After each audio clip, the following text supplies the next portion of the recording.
There you go. And it's very sad and disturbing to see as well in many ways. I spent time in both these communities and they're lovely people. You get to see it.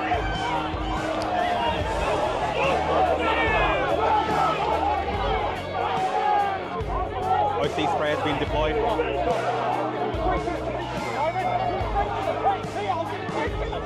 Go away. Don't touch the mic. You're meant to be speaking truth to power. Are you here just to take your marching orders? Is that what you're here for? Do you want to go away? Not really. I'm here to do what you should be doing. Yeah? Please take this out of my mouth. I'm going to have you escorted off for security. All right. Do that. Prime Minister, are you worried to take questions because you saw what happened to Jacinta Allen? Are you scared of answering the tough questions? Yesterday was the first time you didn't conflate anti-Semitism and Islamophobia. Is that because you recognise that a lot of the hate is from the Muslim community? Who come and approach? Who come and approach? Hey, I'm gonna fucking get you. You're gonna what? I'm gonna fucking get you. What are you gonna do? Leave. What are you gonna do? Leave. What are you gonna do? Leave. What are you gonna Leave. do? Hey, don't touch it. You came my way. You fuck off. You understand? You came my way. Stay out of the camera. What now? Can I show you? You want me to show you? Right, one of the main interests of the debate, the Israeli police always make sure that only Muslims go. Jews and Christians are allowed to go through here. They're limited where infidels... No Jews beyond these steps, pretty much. No. The only way Jews are allowed on nowadays, it's fairly new. One place. You were arrested once upon a time because the police would say you're upsetting the Muslims and they'd get too angry, then there'd be violence, there'd be war. I don't know, but this guy's going to get punched out. I just got threatened by the head of news and programming of CNBC. Are you serious? That's him there. Why do you think you deserve so much power? Hey, Avi, Mini. Should I be scared now? Don't push me, bro. What? What are you getting violent for, man? I could push just like you can, man. Look at these thugs. They fund wars around the world and then you question them. They try not only to intimidate you, but physically assault you. And these are the activists that lost control of the situation today. This is Antifa, the socialists, the Marxists. Pro-Palestinian supporters are coming to the Jewish community and instigating what can only be termed as a violent demonstration.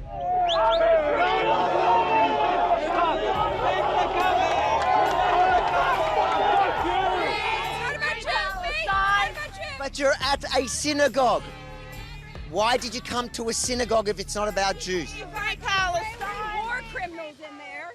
How would you feel if Jews went to a mosque? Shame on you. Shame on you for conflating the two. Why are you talking about anti-Semitism when you're not Jewish? Because I've been impacted by anti-Semitism. Are you a Jew? No, people think I am, and I've been called a fucking Jew and had someone threaten to kick my ass because they thought I was Jewish, so it's impacted me as well. We are not anti-Semitic. Are you listening to yourself? Yes.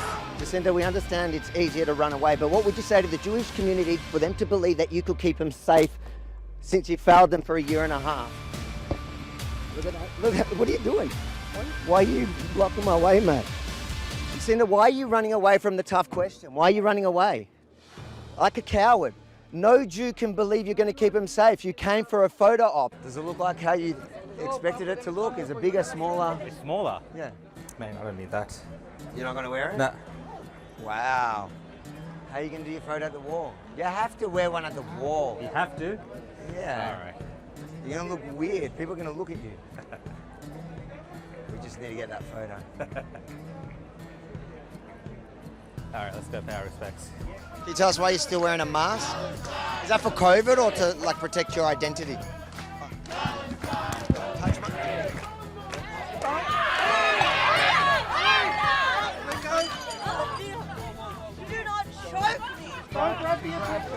Look at her. So she's the victim now. She's the victim. Look at the victim. When have I ever been caught with Nazis? To go up there when Posey Parker was here. I saw you with my own eyes. With Nazis? Yes, with Nazis. Me?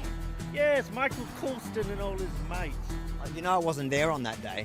You were there, I saw you, I was there myself. You're also somebody that can't define what a woman is. I'm not sure we'll take your witness testimony as the strongest here, but... Here's the thing, it shouldn't matter what my definition of a woman is.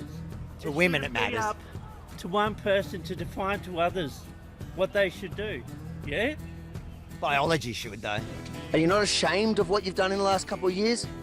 If any other product in the world doesn't work as promised, you get a refund. Should you not refund to countries that laid out billions for your vaccine?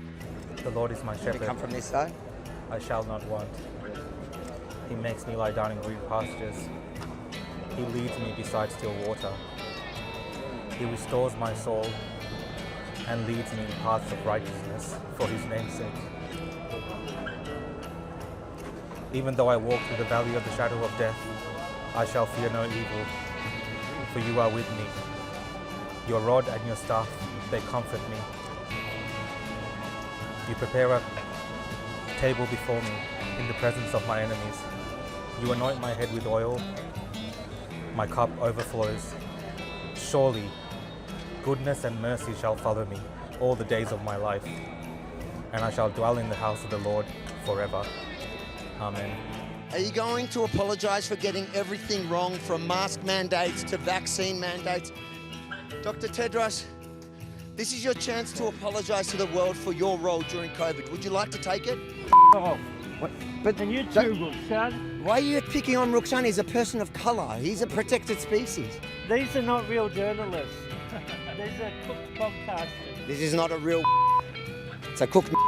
Older people like you guys, you can't grasp the idea. Excuse me, I'm quite young. All right, buddy. I identify as 19. Why is it harmful that people want to, identify as another gender? How does that harm you? How does it harm you that I want to identify as 19? It doesn't harm me. Okay, so then why don't you accept it? I didn't say I didn't accept it. Do you accept that I'm 19? If you want to say that, it doesn't f***ing matter. It doesn't affect me. Will you take back your statement where you said that I was an old man? What? I am home. I am home. I am home. I am home. I'm with my people here.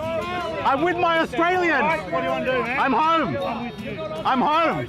I'm Australian. I'm home. I'm Australian. One of us, Rukshan. I'm Australian. One of us. Look at you guys. Look at you guys. I'm Australian. Cowards. Why is the Prime Minister such a coward? Does he pay you to protect his cowardice? They say regaining trust is the theme this year. Are you part of the reason why they've lost trust in the WEF and everybody finally knows who you are and what you stand for? Thank you, Dr. Tedros, for showing us how transparent you and the World Economic Forum. Many of the arguments that are made against Israel can be made about Australia. Do you agree? Are you on stolen land? Oh, we are on stolen land, undoubtedly. And did we colonise? We did, undoubtedly. So now, if an Aboriginal terrorist group committed the same atrocities, would you agree? No, which one? I better stop, Avi. If you refuse to move on, you'll be committing an offence. You'll get arrested for that offence. Right, what's the offence? Okay. Failure to move on. Right, under which act? Under which act? Yeah. Mate. He was already arrested. He was already arrested. Was that you? All right, mate. You're under arrest. Failure to move on. Snitches get stitches. James, just so you know, that arrest is more real than the genocide. Do you guys cause trouble or not? Sometimes. Sometimes what kind of trouble? Breaking in there. Really? Is that fun? No. Do you get in trouble for it? Yeah. They're throwing rocks at us. Yeah, all good. All good. So there we are. Early on, they're throwing rocks at us already. These are kids out late. Police are barely doing anything. Why do you need a negotiation? Can't Hamas just release the hostages? Hamas said yes. When Hamas said yes to the negotiation, Netanyahu said no. Hamas said yes. Do you believe Hamas? Of course I believe Hamas. I don't believe Hamas? I believe Hamas more than I believe Netanyahu. Yes, you can quote me. I believe Hamas more than I believe my Prime Minister. Yes, no doubt. That is wild. All right, guys. I just think it's amazing, though, that you're in Tel Aviv and you're able to do that, and that's what I love about Welcome back to the Opposition podcast. How are you doing, Rukshan? I'm doing good, mate. How are you doing? Back after a little break, public holiday last week, and I think we decided to take the rest of the week off. When You're slacking off. When you say we, I'm very suspicious about. I have the text message exchange, and unlike the messages that Candace Owens shows, it's not doctored. That was I don't know about that. I don't want to get into that. Let's not get into that. That was a nice reference, though. Well done. Well played. But no, good to be back on the Opposition podcast. I think I'm seeing a lot of the comments. People are excited that we're back. I'm excited to be back. So welcome everyone to the Opposition podcast. And as usual, make sure to smash that like button, help the algorithm to encourage others to join us. And I think I'm on the screen twice for some odd reason. I think I love myself that much. You got to fix that up. Sorry about that, guys. I just like putting my face everywhere. Anyways, some housekeeping. The comments below us that are scrolling are from our YouTube channel, so you can get involved in those conversations that just scroll freely below us. Below me is on my YouTube channel. The one below Rukshan is on his YouTube channel. And as usual, we're going to read every single super chat, so thank you in advance for your super chats. You are the ones that make this possible by helping contribute to our show. So we'll start with Anthony Madison says, Trump's fault. I think he does that every single week. Every show. Good to see him. And he's hit the nail on the head because typical leftist mantra is everything is Trump's fault. And yeah, I think he makes a great statement each time he says that because I just laugh remembering how they blame Trump for almost everything. So you can also get involved in those super chats by going to our YouTubes and throwing us a super chat, and we will read it just like Peter has done, where Peter says, Avi, just saw your latest YouTube video. Great video. Peter, I'm assuming if you're actually, because a lot of times people say to me, I'm watching your latest video, and they mean like 3 videos back because it's the latest video they noticed, but I'm assuming you mean my latest video, which was specifically dropped today because of the special day that today actually is on our calendar, where it's, of course, Remembrance Day. And I want to take a second to remember those who fought, bled, and, many paid the ultimate sacrifice. I think it's over 100,000 in total Australian diggers have died for... And that's not counting those that have returned with the scars, but that have died or bled, that have suffered, families that have suffered for us to be able to enjoy the freedoms that we have today. And so today we dropped a video that was really promoting this new film, which is Bravery and Betrayal. And if you just Google Bravery and Betrayal, you'll be able to see, you'll be able to find the details. Today it's gone live on most streaming or a bunch of streaming platforms. I'm not going to say most because I think it's just a bunch of the streaming platforms. So make sure to check that out. And I think it's important. It's an important story, Rukshan, that needs to be told because we saw that... we've seen that for years now where, our veterans who literally ran towards the terror, ran towards the enemy to defend us. And some wars, even if you can't justify the specific war, you always stand behind those that fought for us. Because they put their lives on the line. Yeah. And many did pay the ultimate sacrifice. But these were people that are, that were willing to do what needs to be done and that would be willing again to do it, even if the war itself was, led by the leaders and the arguments behind them were false on a false pretense. But the problem that happened through these years, it happened through almost every war, but in the recent Afghanistan and Iraq wars, they got back and instead of being celebrated, or sometimes being celebrated for a very short time, and then immediately witch hunts, usually led by political figures and mainstream media, mainstream media journalists, witch hunts to demonize them as war criminals, as child killers, all the same sort of rhetoric we're hearing now towards Israeli veterans. But this is not an old thing. This has happened for so many years, and I think this story needs to be told, because the effect that has on the heroes that went to serve and that did come back scarred, they suffered another injury. And many, if you look at the statistics of soldiers, Australian soldiers that take their own lives, it would play a massive part in it.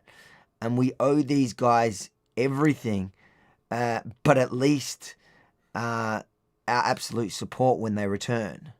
I mean, I just want to echo your thoughts, and obviously it is a day to remember, and especially if you consider the service that a lot of the men have done and women throughout the generations, a lot of young people as well in the prime of their lives that never got to enjoy life like that we do, the freedoms that we have and the protections that we have and the sacrifices that which have been made for it. So it's very important that these days, Armistice Day or Remembrance Day, as we say in Australia, is recognised, and I hope so going into the future as well, because there is this tendency, like you've highlighted, Avi, that we have these armchair experts now sitting at home and looking at wars and not really understanding what these men and women have gone through when they're in the battlefield.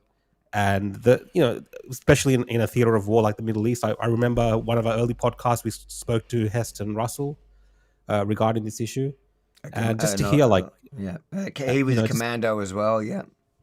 Just to hear that, in that moment, to make those differentiations between who is a combatant and who is a terrorist. Sometimes, we can't understand that by being these armchair experts, and then after the fact, the media and a lot of the times, even some government people and left-wing individuals as well, sometimes going after these people and calling them, all manner of names. And at the end of the day, they are providing the security blanket that protects our nation and our country. Whatever you think of the particular war or the theater thing that they're involved in, they have no choice. They're told to go there. They do that, and they do the best that they can to protect themselves, their country, and their mates as they're fighting these wars. So I think it's important. And make no mistake, even the wars that may not have been really justified, or at least the reasons we were given were proven to be false, like, in Iraq, where it was the weapons of mass destruction or whatever it was. You got to remember, like, they were also fighting evil. It wasn't like the other. It wasn't like Al Qaeda were the good guys, or it was, our diggers. They went and they charged through in battle to confront evil head on. What most of these keyboard warriors would not have the guts to do. And we need to recognize that.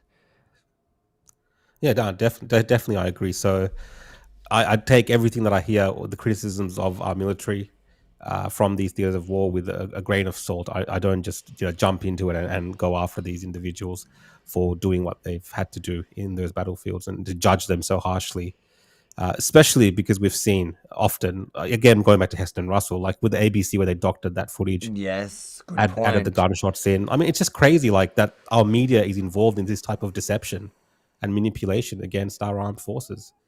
And again, this is not to say that there should be no accountability and, this is like a free reign type thing. No, this is not about that. It's about being respectful and understanding what, the current trend of going after military personnel, what that does to morale. And I'll be honest, unfortunately, it's not only people who haven't served nowadays, because it is a trend. It's an influencer trend. Firstly, I'll start off by saying I offered this person a discussion, a debate. I'm not the best debater in the world, but I'm quite confident about my position on these issues, and specifically this story. But people that should know better, people that have served and have watched as their comrades came back and were smeared with the same exact smears. There is, what's his name? You know what? It's sad to see it happen, because I can see that the influencer, what's the word I'm looking for? The temptation to just play into the new online audience when you get a little bit of fame seems to have got into this guy's head because, a couple of months ago, we were crediting him for doing good work, for actually being sensible, for actually calling out Nazis at one point. Because of their just blind anti-Jewish, anti-Indian, anti-everyone. But it seems like he himself, and he has served, and respect for serving, it doesn't take away somebody's great service, the fact that later they are looking for internet clout. But when I saw this video, I was shocked that it came from this specific person. Let's watch the video and then we'll go into it. And I did offer the person to debate it. He at first agreed, and then he seems to have backtracked. Mind you, he did reach out to me privately, so maybe he does want to organise it. He was saying that he wanted to do it with somebody that we mutually know, and I agreed, the guy that we mutually know from my recent conversations with him is leaning towards his side of the debate. I had no problem with that, but he lost me at the fact that he didn't want us to be able to stream it anywhere but this other person's channel. And I'm like, I want my whole audience to see the debate. If I'm going to put the effort into debating, there's a number of reasons why I would want it on my channel, but one of them is that I just want my audience to fully see me unpack the lies of this thing. And now, he's probably not going to agree to actually doing it at the end. That's what I suspect. So let's watch it and unpack it now here. Days, footage has surfaced from a detention camp in Israel. Palestinian detainees have been violently mistreated by the IDF. A bunch of soldiers have been charged, and the IDF's top legal officer just got sacked for releasing the footage. Now, Bibi Netanyahu has just come out and... So I just want to unpack the lies from the beginning, which is laughable lies. He starts off by saying this footage has just emerged or has just been released in the last couple of days. It wasn't. It's old footage. Anybody that's been paying attention to this conflict knows this footage from a year ago. It was leaked a year ago, and what actually only happened in the last few days is it turned out that this... they found who the leaker was. Well, yeah, and the leaker was the person... So it was two clips put together to present a specific story, and it was the chief... the person responsible for it, the chief military. Yeah, the chief military lawyer who was going after these people, but then, so it was her putting out clips to the Israeli left-wing media. It was to the left, and what's so similar here is this is the kind of games that you'd see happen here. Someone leaking it to ABC to demonize the soldiers, but it was already debunked because you can see it's two separate clips from two separate days. The reason why they're holding the batons up in the second clip is because they were throwing things. It was just to protect the people behind it. It wasn't to cover what was going on, because it was actually completely different scenarios. So it had completely been debunked already, and it was old. And she only released it for her personal gain. Oh, and the craziest part is, she was in charge of the internal investigation to find the leak, and it was. I think I think from my understanding, that was a problem because she lied about that as well. And she lied about that, of course, and that's why. So, yeah. Said this is a PR disaster for Israel and the IDF. A PR disaster, you say? And then this reaction, well, this really tops it off. Ministers are calling the accused IDF soldiers heroes. Right? Crowds are even flooding the street defending these rapists. Who do these people think they are? And there you go. So firstly, what do you call that? That theatrical outrage, completely fake. He's putting it on, and this, firstly, that's the exact. So there was no rape. No one's marching in defense of rapists. They've not been convicted of anything. Those allegations were baseless. In fact, the one person that they are claiming, the allegation that got raped, but the terrorist that's now, in his initial thing, he never claimed to be raped. It was a left-wing organisation that made these allegations, and then he jumped on board with it. The point is, these people no one in Israel thinks they're rapists. No one is marching in defense of rapists. They're marching in defense of national heroes, just like we do here in Australia, where they're going, hold on, these guys, Israel's still going through a war, and Israelis are upset that they're painting national heroes as rapists and as criminals for doing their job with doctored footage. That's the real story. Honestly, who do they think they are? Do these people think they're above the law? Do they think they're above decency? Do they think they sit above everyone else? Because the last time I checked, rape and torture, that was a bad thing, right? Not to be celebrated like badges of honor. And this is where it hits home for me. I've been to war. I've been to Afghanistan. The Taliban got a 13-year-old strapped in with 15 kilos worth of explosives and blew one of our US partner patrols sky high. Right, I've witnessed kids get weaponized, but does that mean that Australian soldiers can do the same thing? No. Who do these people think they are? Raping people? When you wear a uniform of democracy, well, you hold yourself to a higher standard. Oh yeah, and here comes the excuses. But October 7th, and yep, I get that, Hamas committed horrific crimes. But those crimes don't give the IDF a free pass. Right, and I keep seeing the same accounts post daily about pro-Israel stuff. Why do they do that? Well, maybe ask yourself this. Bibi Netanyahu, well, he just increased his social media budget by times 20. These people have to be paid influence. Anyways, so the first part, the funniest answer to that is this guy who never talked about Israel at all. Suddenly, every second video of his became about Israel. And Israel doesn't pay a cent. To me, that is the craziest conspiracy. Well, the Jews from are all of throwing that, money. What I take away from spending all of a that lot is more. I've seen this story like over the past year, and I've seen like Suleiman and whatever on X talking about this ages ago. So I've seen the progression of this story, and even then he was like a bit fishy, right? Because they're just like, you can't, as a person that's watching from the outside, you can't see what's going on there. It's all just assumptions. All just assumptions, and there's no evidence. There's nothing's happened where it's been definitively shown that this has happened. So yeah, you are basically just spreading propaganda from one side about what they allege has happened, without any verifiable information whatsoever in this particular instance. Now, is that to say that, IDF or Australian soldiers or American soldiers, famously, of course, haven't been involved in dubious situations during, in theaters of war? No.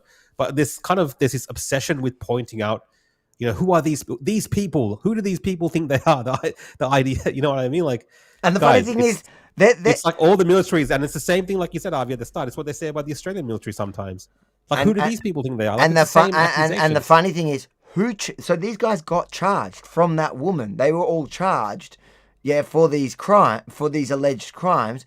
And who do you think is putting up the charges? It's the Israeli army, the same army you're condemning. How many people has the Australian army charged with war crimes? I think there's one guy currently on war crime charges right now. I think that's it, right?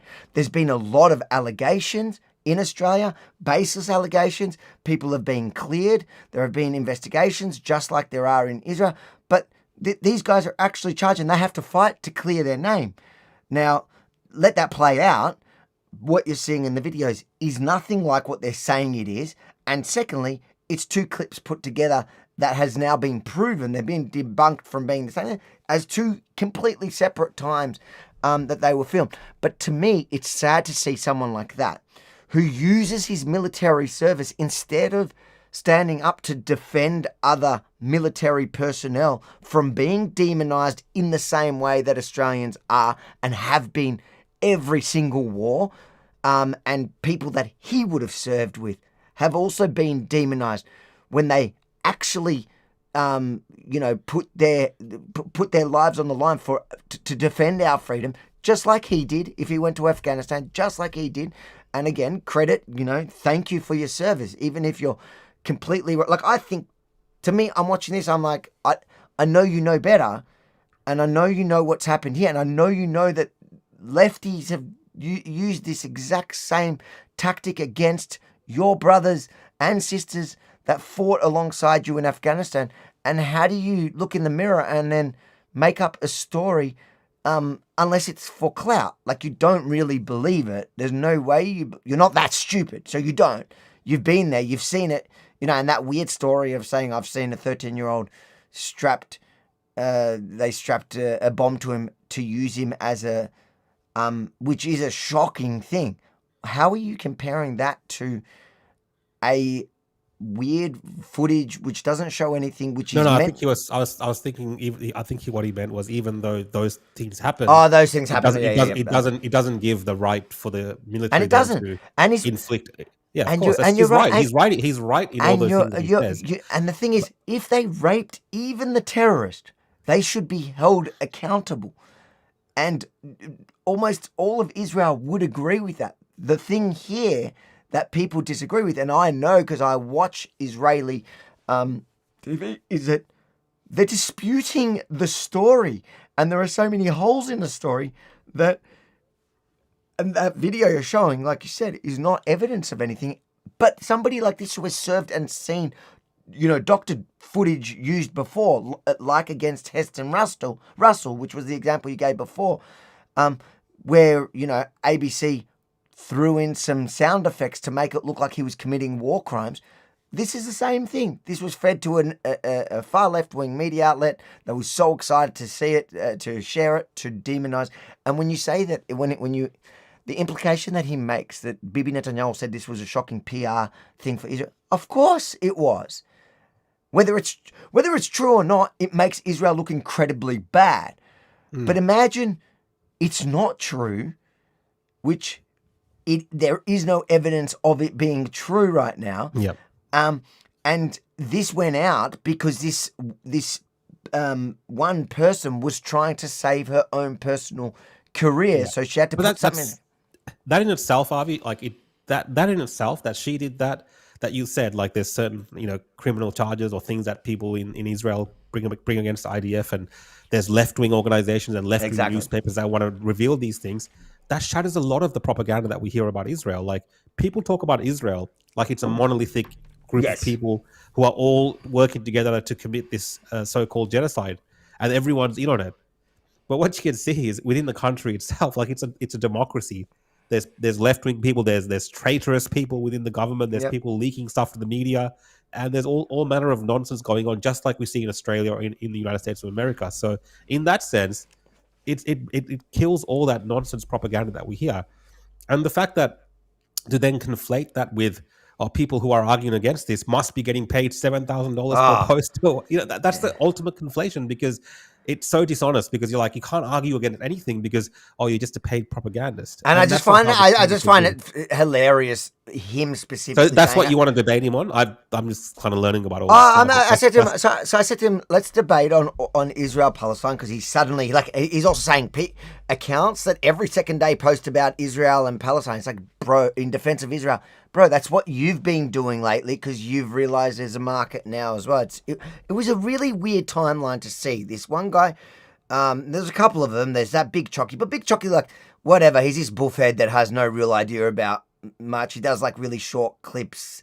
They kind of do these short clips where they're driving a point. Most of the points that they're making is good, but he's not what would Chocky know about the Middle East? Like him giving his 2 cents on that issue is just like, okay, cool. He kind of comes into every video trying to solicit the most controversial.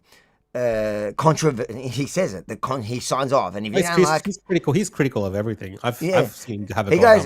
He goes F off if you are the most controversial. No, but I feel like he goes into each video wanting it to be as controversial as possible. That's kind of his brand. Cool, good on him.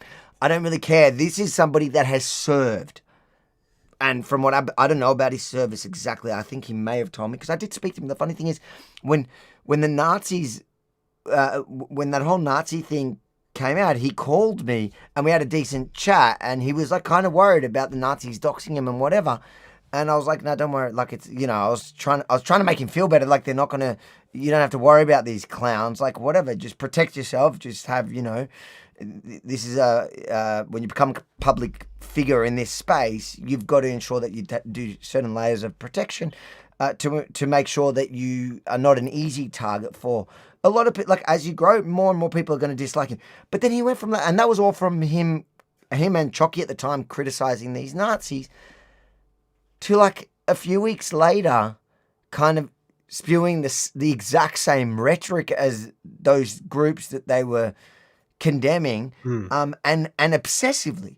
Like you have somebody that's obsessively now doing videos about Israel's and Israel lobbies. He asked me if we're gonna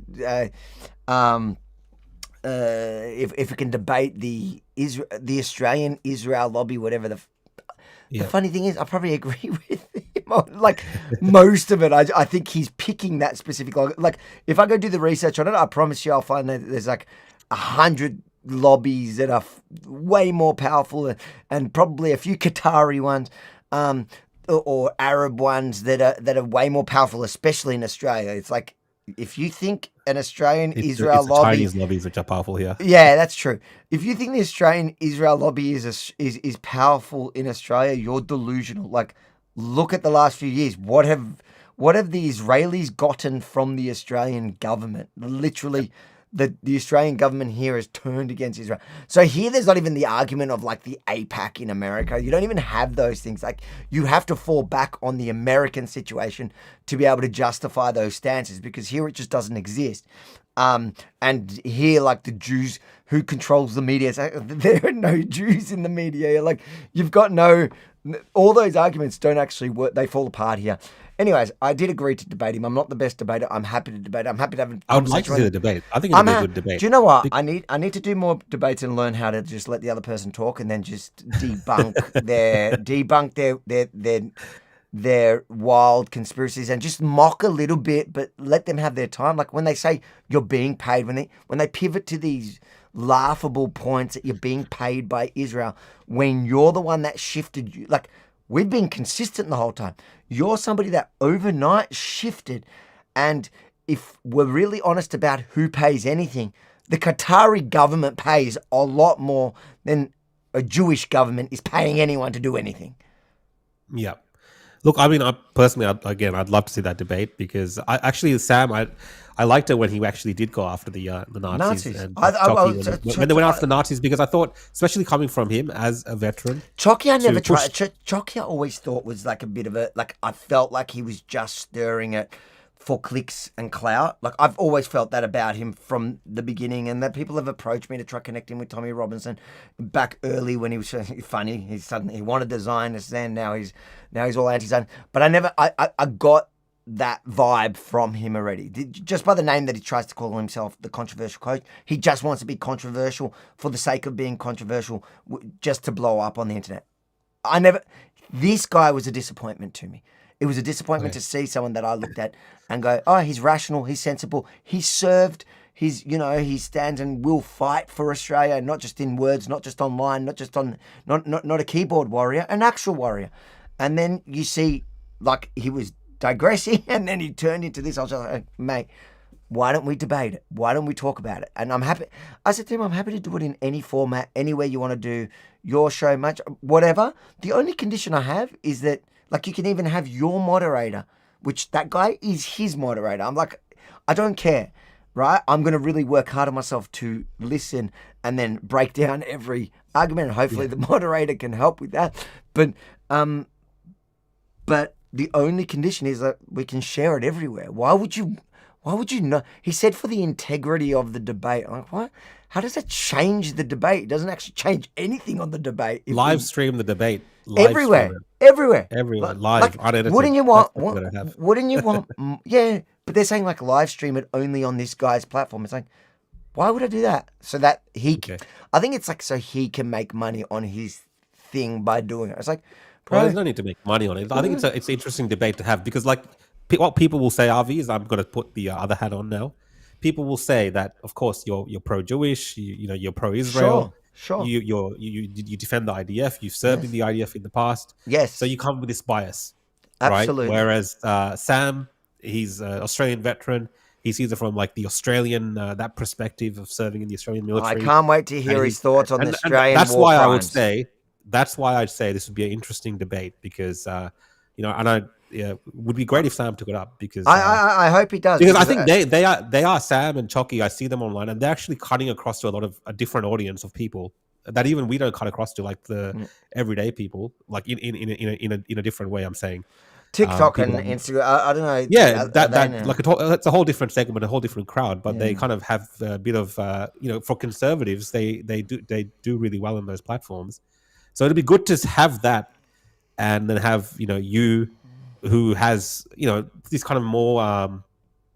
You've been in this for a longer time in terms of understanding that particular views, and I know what you mentioned before, that their views changed seemingly overnight. Yeah, so it'd be interesting to see like what pushed that change in their views, especially bringing up all this more so conspiratorial things about the Jewish lobby in Australia. Like that's again more like the NSM. The funny thing is, he wants to debate that. I don't really care about the Jewish lobby in Australia. I think that's like just it's a red herring. It's not a real thing. Like they just use it's an easy thing because in the online world, it's become this boogeyman that they can just say, but there's nothing really backing it. And like I said, I don't really lobby. I think lobbies, all lobbies are a problem. But I'm waiting for them to contact me. I want my money. Yeah, the money thing's funny to me, and specifically, like the only reason why I commented and go to him, let's debate this, and we can debate the broader thing. Let's debate this because I want to hear your position. Like, yeah, of course I'm biased. Of course I'm defending Israel. I actually enjoy existing. I will defend my mum's right to exist. And that's what I'm actually defending here when I'm defending Israel's. My mother lives there. I'm going to because if you get it your way, my mum is going to get killed. My cousins, my sisters, my nephews, my nieces, a big chunk of my family is going to get murdered if you get what you want. It's their existence that I'm fighting for, right? But these arguments that he's making is exactly what they make about Australians here. So I'm biased for Israel, but I'm also biased for Australia. I make the same, I'm actually consistent when it comes to defending Australians, Australian diggers, Australian heroes, Israel, the Australian way of life, freedom and democracy, the fight against extremism and Islamic extremism or any extremism. Like, it's consistent across the board. My question is, how do people like this, who I don't know. I highly suspect if I put those same accusations that have been made against Heston Russell to him, or all these other soldiers that served with him in Afghanistan, if I put those, he's going to defend them and he's going to deny their guilt, and he's going to say these are just left-wing activists that are trying to demonize them because of whatever political gain. And it's like, exactly. That's what it is. And that's what's happening in this situation as well, because guess what? Just like Australia, Israel is a thriving democracy. In fact, I'd argue Israel's probably a more thriving democracy. They've had 5 or 6 elections, different changing of governments in 7 years or whatever it's been. Let's read a couple of these super chats and move on. Again, having said all that, you on a day like today, you still need to give somebody like Sam, even though I think that he's selling out here, whether it's for clicks or clout or whether Qatar's actually paying him. I don't think Qatar, to be honest, unlike these clowns, I'm not going to say Qatar's paying him. I don't think Qatar needs to pay them. I think it's just an easy way to get clicks and clout. I think that's what the game is. The long run is obviously they want to make money out of it. Every single one of their posts is about joining Patreon and selling their stuff, which is fine. Like that I've been in this gig for a while. I do it as well. A lot of these people will mock us for crowdfunding or doing, I saw one video, he was like mocking somebody for sending him an email saying they wanted to support him because he was saying what they liked, what he was saying about Israel, and that, he blew up going, oh, no one else has ever offered me money. And then he ends the video going, hey guys, if you support my views, can you give me some money? It's like, what world do you live in? Do you want money from supporters or not? These guys are full of contradictions. Anyways, but he credit for his service, and I want to thank him for his service. I'll thank every Australian soldier for their service. I agree. Let's just read a couple of these super chats before we move on. I think that, read these. Let me see what the next story is. This is from Maddie B. Hey, good evening, guys. How are you guys? Just wondering, what do you think of the youth crime in Victoria and our government. I think we're going to touch on Victorian government in later on, but generally, youth crime in Victoria is obviously out of control. We all know this.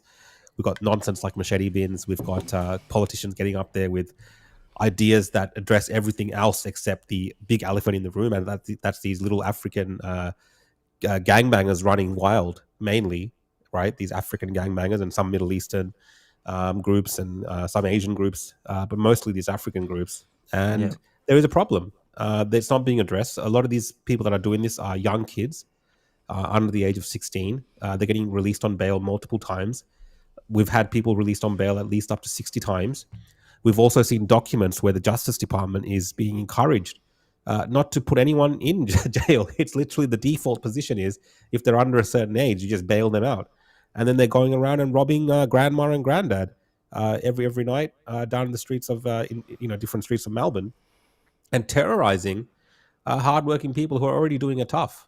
And we've seen just horrific footage come out of people's homes being smashed in at night by these thugs with knives and machetes, of course, and killings. What do you mean? They banned the machetes. What are you talking about? I mean, they're killing each other. They're killing other kids. These other poor African kids got murdered as they're coming home from basketball. The whole thing just messed up. Like, it's literally like a third world slum when you think about the crime that's going on. And it is the inability of people in our leadership just to say what it is. It's these African gangbangers, these little kids. The parents have lost control. The communities don't want to admit to it. They need the votes. They don't want to, piss anyone off. And they just need to be harsh and hard. And I would, I'm not for this whole deportation and all these kind of things, but the clear message needs to be sent to these communities that if you cannot integrate into these communities, your children cannot integrate. You cannot be responsible for your children. Then the future in Australia for communities from that particular part of the world in the future is not there. Because it's just one thing to allow people to come to the country to be a part of the country and assimilate. It's another thing totally to import criminals that go around terrorizing the good people of Australia and especially Victoria. And that's what's happening. Literally, we're importing crime. And, it's not little white kids running around with machetes at nighttime. It's not little Indian kids or little Chinese kids mainly, right? That's not what's happening. There's a very specific thing that's going on. And that's my personal view. I think that needs to be addressed very clearly by these communities. And they need to be held accountable as well, because these community leaders have to take some responsibility, because they take funding, they take money from the government. They enjoy the privileges that comes with living in Australia. But then they also have to be a part of the community and support the community and fix these kids. It's a problem. That's my two thoughts. And the government don't want to address that in that way. They just want to lie to you. They just want to keep telling you that, we'll try to strengthen the bail laws. We'll do this. We'll do that. It's too far gone, Avi. I reckon lock them up. Lock up these kids. 100%. Send them to labor camps of some sort. Military supervision. Enroll them in the military. Put them in some sort of program. Do something different. Take these kids off the street. And stop bringing in more until you figure it out. Yeah, that's what I reckon. It's just nonsense. But we've talked about this so many times, and nothing's changing besides for things like machete bins. That's what we're getting. And all while that's happening, there are more and more machete attacks, or youth gang attacks, from these different groups using these now illegal machetes. It's laughable. Like, the whole world was mocking those machete bins. Let's get through these super chats so we can move on to the stories. We got Laura who says, "Hey, bro," well, I got to screen this. "Hey, brothers Rook and Avi, how are you? Crazy week and special day honoring the Defence Forces and peace." Oh, not trying to yell. That was great. Thanks, Laura. I appreciate Laura, it. I appreciate the super chat, and we're doing well. I think we're doing well. I'm getting back into it slowly. I don't need to travel until Davos, so we're good. Nothing big better happen around the world till Davos. Noah says, hasn't the anti-war protests and military hate been happening at basically every war since World War II, particularly in America and Australia and the West? Yes, that's true. It has. Yeah, it's always been there. And I guess that's what my frustration underneath it all was, is that this is specifically someone that knows better. And he was just playing into the same rhetoric that has been used against him and his friends since at least World War II. Well, I mean, it was really a point of confliction during the Vietnam War. The end of the Vietnam War was really that was a major one that was the first time, I think, in a major way you had the rejection of people who served and came back to their countries being completely rejected by society during that time for whatever reason. Well, I don't want to go into that now, but and then obviously the Middle Eastern wars that we had at the start of those wars, there was a lot of support and sympathy and patriotism during that time, but it dragged on. And then what you really had was, again, from these Islamic Middle Eastern states, a lot of propaganda put out there as well. When you're in the losing side, Avi, this is the thing. When you got a force like the American Army or the Australian Army or the IDF, and you're fighting these terrorists, whether it's Hamas or ISIS or Al Qaeda, whatever it is, what do they have? All they have left is propaganda. 100%. And what they want to do, they want to tell the people in those countries, look, your army, they're horrible people, they're committing genocide, they're murdering our women and they're raping children. Exactly. This is who you are. We want them out of the country, and this is why. And for whatever reason, every single time they find willing participants in those countries to go along with that and to push some of these lies.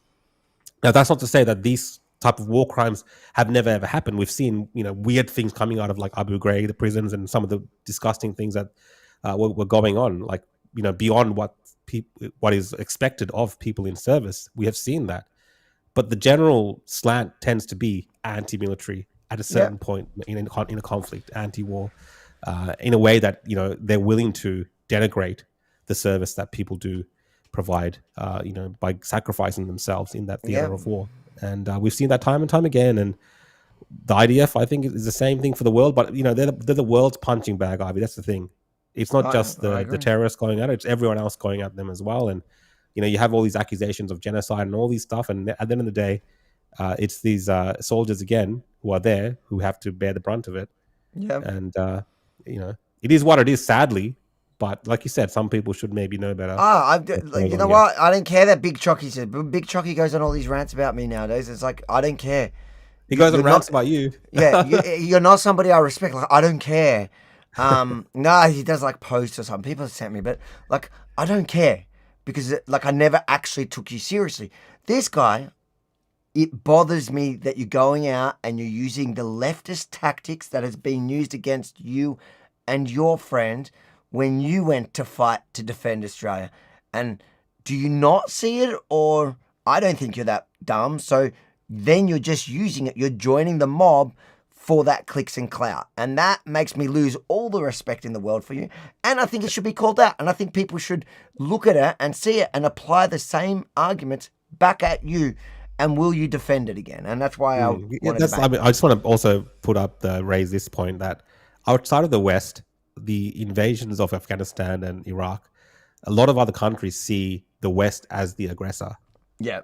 They see them as the people who are committing the crime, the war crime. And guess what? I'm biased. Yeah. I defend Australia. I defend America. I defend the West. I stand with the West. I love the West. I've spoken to people when I'm in Asia and stuff, and they're like, no, that was like an invasion by war criminals from America. Like, that's how they see the war in Afghanistan. That's how people see it. But because in the Western bubble, because the West is actually a part of that particular war, it's a little bit more protected and the language is a bit more careful around that because obviously they're the ones that are going in. Whereas with like that particular super chat you just brought up, Avi, I think that touches on the point we were discussing. The last one you just put. You mean which country got more hate? America during the Iraq War. In 03 onwards, Israel right now with Gaza conflict.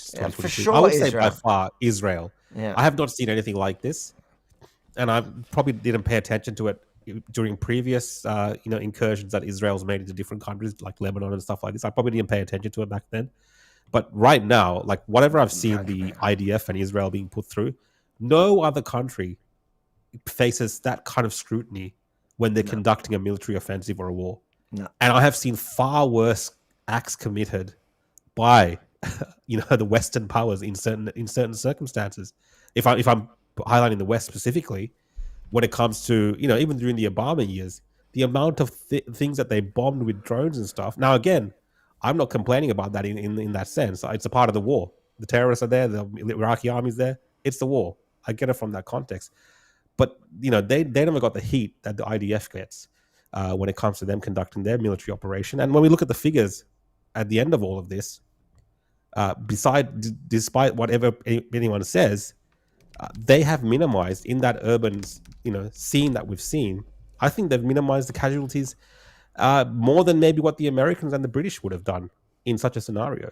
Like, I know it's controversial to say these things, but that's just how that's just how I've seen the West conduct wars. It's been very different. All right, we'll keep moving. Vic Oz 2BC says, great to see you're back. 12 months out till next year's state election. Latest polling has the Vic Liberals Nats out in front with Brad Batten as preferred premier by far over Socialist leader Jacinta and Labor. Dude, the most recent polling has the Liberal Party out front. Really? So, yeah, it's the most recent polling. This is from last week, I believe. So they had. I haven't had a chance to delve deep into it. I have little faith in Victoria. But have Victorians had enough? I'm looking forward to the lead up to it and getting into covering. You can see that Jacinta Allen is already kind of in election mode. She's sweetening the deals. Her big builds are finishing up. She wants to open up all these roads and train stations, obviously, before the election, because that's a part of the selling point. She'll have a lot of things to bribe the Victorian public with. A lot of free things. Mamdani. Victorians will get. After a year, that'll be after a year of Mamdani. Maybe we can point to Mamdani and go, hey, look, guys, they promised everything for free in New York. How's that working out for him? But yeah, look, with Mamdani, I think there's going to be a lot of disappointed people at the end of this because there's no way he can do anything he's really campaigned on, or the main things that he's campaigned on. But we'll wait and see. And if he does manage to pull off any of them, well, goodbye, New York. It was nice knowing you. I'm glad I got to visit it before it fell. Maddie from Australia says, lest we forget Avi, you do an amazing job for Oz. Thank you, Maddie. Really appreciate your support and your super chat. And yes, lest we forget, that's what we got to remember that today and be thankful. I'm really thankful to those who paid the ultimate price for our freedom. And we shouldn't forget. We mustn't forget because there are a lot of people that want us to forget and want to demonize them and want us to feel guilty about how far Australia has come, and they want to take us back. Yeah. They want to send us back to the Stone Ages. So, and this also includes I'm getting off topic here, but even the woke right, Avi. Yep. These people are hating on Winston Churchill, for instance. I know. They're celebrating Nazism. They're talking about how the world would have maybe been better if the Germans had won. Like, these are the ridiculous types of people that we have, even in Australia, amongst our political commentators, that talk about Nazism in this way. And it's insane. It's insane. And then on the same breath, they'll turn around and be like, oh, we've got to revere the Anzacs. And they don't even understand like what people died for during that time. They fought, bled, and died fighting that evil ideology. And I've said that to their faces. It is very wild. Like, even when we saw the Nazis on that March for Australia, whatever, and and I was saying it to them, and they never kind of respond to that because our diggers did fight them. We lost a lot fighting that evil ideology, and here they are pretending to wrapping themselves up in the same flag that those diggers died fighting for. It's bizarre. It's bizarre, and it's bizarre how many people are joining them. It's wild. We're living in a weird time. The Lost in a Dying World says we have Israel flags outside, and someone said take the F down, but they are staying up. Well, good on you. Stay safe. You're brave. I don't know where exactly you are. Did you see them putting up the Palestinian flag in Federation Square? I mean, they're banning Australia Day. They're banning Australia Day. The city of Melbourne, I tweeted this out. They're banning Australia Day and they're raising the Palestinian flag. They're banning Australia Day, because it's too divisive, but they're raising the Palestinian flag. That is the city of Melbourne. That is Victoria. That tells you everything you need to know. Okay, thank you for the super chat. Oliver says, do you think woke right will decline, or will they become more popular and mainstream over time? I hope they drop off in the near future. Oh, it's a good question. You know, I don't know. Look, I think there comes a time where they have to, the sane voices in the rooms, they're pushing back against this. You're seeing this already. Now we're seeing that. Look, we're seeing that more and more, and people distancing themselves and pushing back against it, and making the very concerted effort to make that difference between the freedom of association and freedom of speech. Okay, it's one thing to let these people say whatever little kooky stuff they want to say. That's they have that freedom of speech. 100%, I agree. Broadly. But no one in these political movements, especially serious politicians, they don't have to associate themselves with this. They can rebuke it. And even the criticisms, we're seeing of people like Tucker Carlson is the fact that they're not challenging these individuals. Exactly. They're letting them have a platform without any type of challenging. While they challenge people on the right, like Ted Cruz, for instance, very famously, Tucker Carlson challenged him. But when he had Nick Fuentes on, it was like, I love Stalin or whatever the hell Nick Fuentes was going on about. And Tucker's like, oh, we'll come back to that later, maybe. Like, come on. Like, this is kind of what the woke rights. No, so you're right. And seeing the backlash from that gave me hope. Watching where a lot of conservative voices that were, silent for the last 2 years as this rise on the right of this, what was a fringe right to becoming more mainstream. But suddenly, I think Nick Fuentes being platformed in the way that he was, not just for being platformed. Like, I actually have zero problems with people talking to Nick Fuentes, but it's how you engage with him. If you're not pushing back on anything he does or says that's completely wrong and non-conservative, the guy is not a conservative. He's a Stalinist Hitler lover. Like, that is not conservative values. And if you don't push back on the things that he says about JD Vance's wife, Indians, like everybody, black people, like, if you don't push back at that and you give him a platform and you amplify his message and you sanitize him and legitimize him by giving him that platform, Tucker's got a huge, but it did give me hope seeing that finally people we're coming up to the midterms in the US. These type of conversations effectively do have repercussions on terms of the sentiment of people who are involved in voting. And, it will, I think, come to JD Vance and Trump even to distance themselves from some of this when it comes to JD. I don't know where JD is on this. No, I'm being serious. Yeah. I think it'll come to a time where they'll have to either, draw a line in the sand about where they stand, because it does affect election outcomes. Yeah. And at the end of the day, you got to be realistic about, how things are looking right now. Things are looking shaky for the Republicans come the midterms. And if people don't understand what's going on, if you look at someone like Mandani, whatever, all these arguments against him saying he's this Muslim guy, he's, this left-wing extremist, he's all these things. He won that election. New York's left anyway, but he won, right? He won. So despite all these kind of groper stuff online, Nick Fuentes talking about white pride and all this kind of nonsense that he goes on about and bashing people all the time, well, when it comes to the actual, how the country's moving, it's rejecting a lot of those ideas. And I don't think Trump ever won on, what he never won his elections on the idea of white supremacy. That's what the media said, that Trump was a Nazi. They said that Trump is Hitler. They're saying that Trump was all the things back then, what Nick Fuentes is now promoting as the ideal way for white people in America to behave. And the left is going to eventually use that come election time and say, look who's in their camp. Nick Fuentes, Tucker Carlson. Look at the things they're saying about, Indians and minorities and blacks. You guys going to go vote for them? They are literally making it easy for the other side.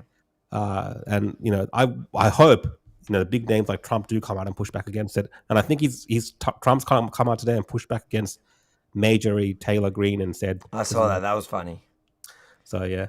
He does. Look, I think Trump does distance himself whenever he's asked. JD Vance is the question, and also because he wants to be the next, and he would seem the most logical next president. But I think you're right. I think if he doesn't distance himself from it, and I feel like there's a conflict for JD Vance. He's married to an Indian, but he also has this weird. His kid called Vivek. Yeah, but he's got this. Well, weird... you know, I don't think Avi, like, despite all this. Sorry, I know I'm just jumping in today, but Trump endorsed Vivek Ramaswamy, a glowing endorsement for the governor of Ohio. And this is someone, Vivek Ramaswamy, is someone that's been copying stuff online from these gropers and Nick Fuentes for a long time. But Trump very strongly endorsed him in Ohio. No, I think Trump. I don't think there's a question about Trump, where I'm Trump. just saying Trump gets it. Trump gets it. Trump gets it. I don't think he's in on the culture war on the internet as much. Like he's not. He thinks these people are all kooky, and Trump is like Trump. Look, he's got 3 more years and then he's done. It's looking forward. It is somebody like Vance that has to choose. And I don't know where he sits just because you think like Tucker's son works in his office. What is that relationship like? And he's never really come out and condemned these people. Trump has. And Vance, whenever he seems to be confronted by it, he seems to capitulate on it. Like even when he was questioned by the Groypers recently at Turning Point, like recently in the last couple of weeks, he can't, instead of like shutting down the stupidity of the question, just like Charlie Kirk used to, he capitulated and played to the thing. And I'm thinking, damn, you're gonna lose elections on that, because I don't think majority America, it's a bit like the left. The left lost the left to the extreme elements on the left, you know, and that's why everything became about trans issues and like the most extreme crazy shit became the left, right? And that's going to happen to the right if they don't pull it in now. They're pretty much gone head first now. These extremists in the right, this woke right, into identity politics. And then, you know, all they talk about is identity and grievances. And you know the funniest part is, like, you'll have somebody like Nick Fuentes go Team Hitler, and then when somebody calls him a Nazi, now the pushback from the right is like, oh, and it's happened to me in real time as well. Like even in at Tommy's, when those literal, like, they had the HH, they all wear that H. It's a brand. Henry something. But it's all the Nazis wear it because it's HH, so it's for their Hitler love, and and so then when I called the guy a Nazi, he's like, "Oh, I'm a Nazi, am I?" I was like, "Dude, you're a Hitler supporter." Like, the fact that the left abused and weaponized the word Nazis as a smear to anyone that's not far left wing doesn't mean that you Nazis don't exist. Like, you do exist, and the word applies to you when you're doing that. Like, and why are you so offended by being called a Nazi? Such a cop-out. It's so funny, and I even see it in my comments. Yeah.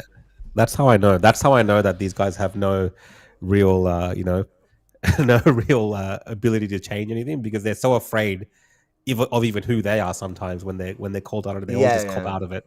Such losers. But they just play that game because, you know, for years everyone was called a Nazi, and they go, "Oh, you're Nazi! You've got to fall back straight away on the smear of a Nazi." It's like, no, I'm literally just calling you what you are. It's like, you shouldn't be offended by being labelled. Be proud. If you support Hitler, be proud about who you are. Like, don't cry about it. Julian Campbell says, "Been missing you too and having withdrawals. Great to see you again. Keep up the great work. You both love hearts." And I think she's just being kind to you. It's really just about me. Thank you, Julian. Harry says... Harry, what did you say? Harry says, in the Tucker Carlson Nick Fuentes podcast, Nick Fuentes actually said he likes Stalin. Tucker said, "We will get back to that," and proceeds to never get back to it. Typical Tucker Carlson. It's we don't have to relitigate this.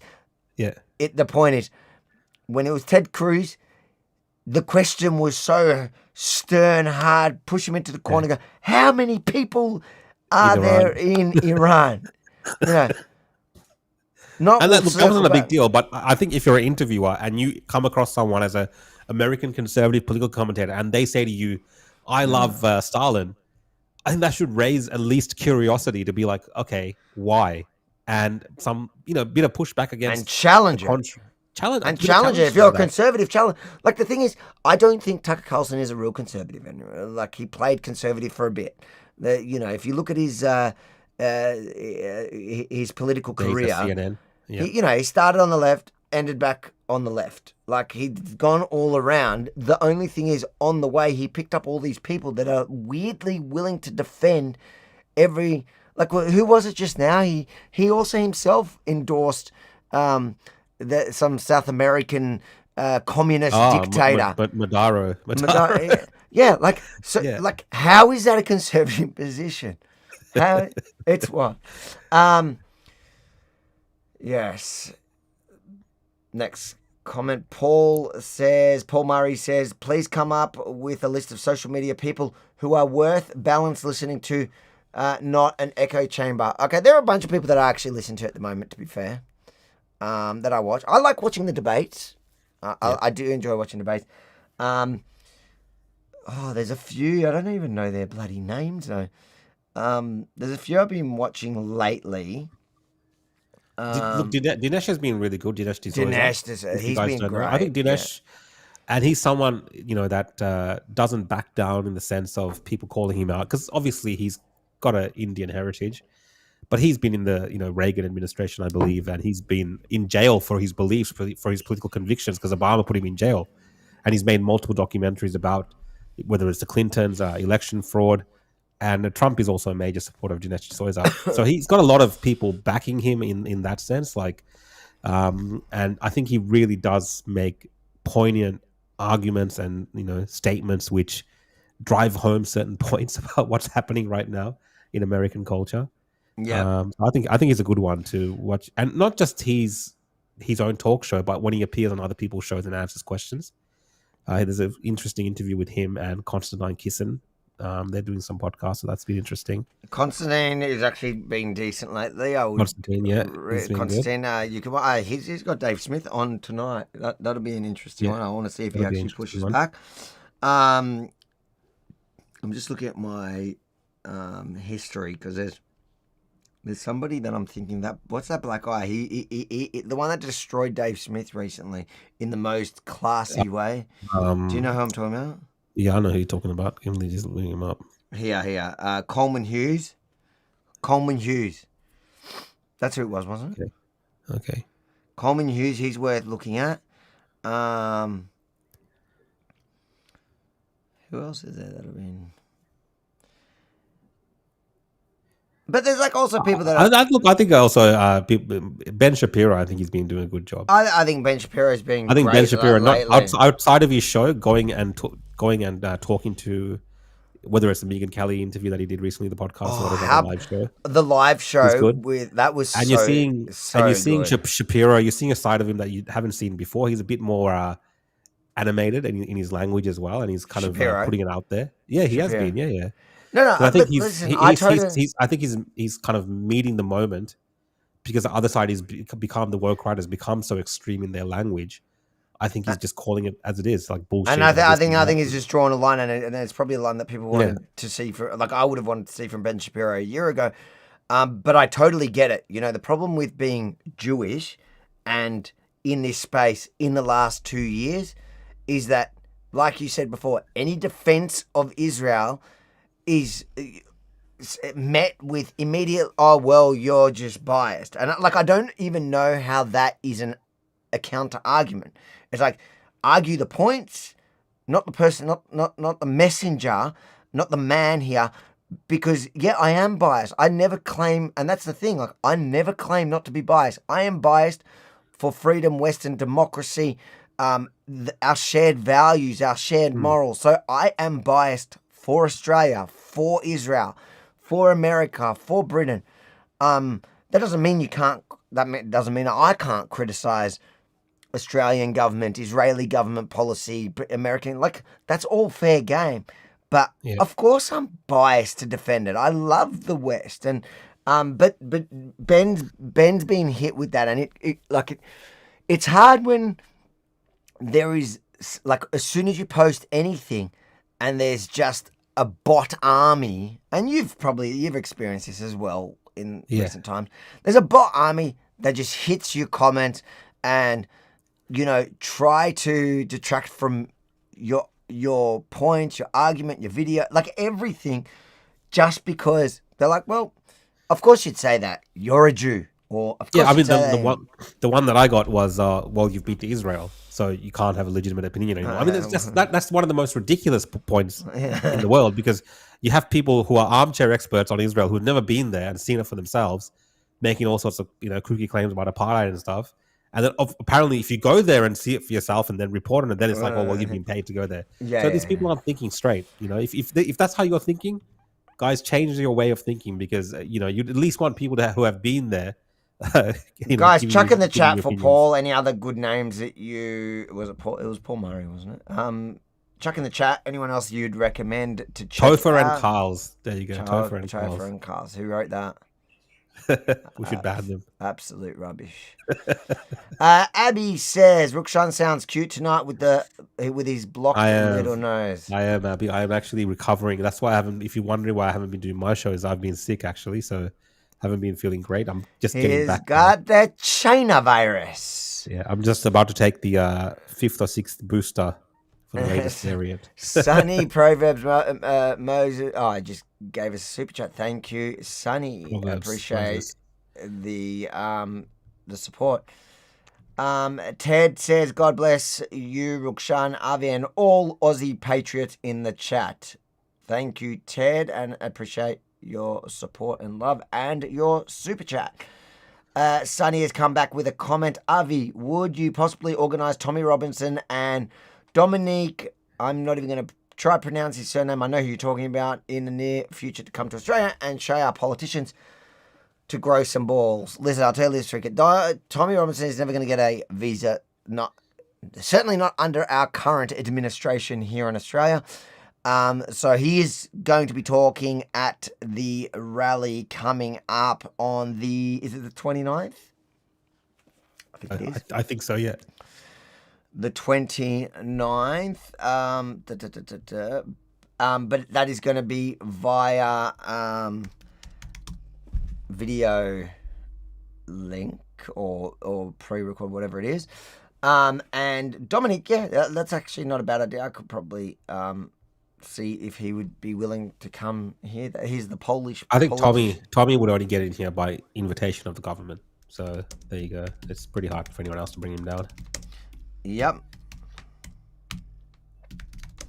Hold on, it just reminded me to check with security everything.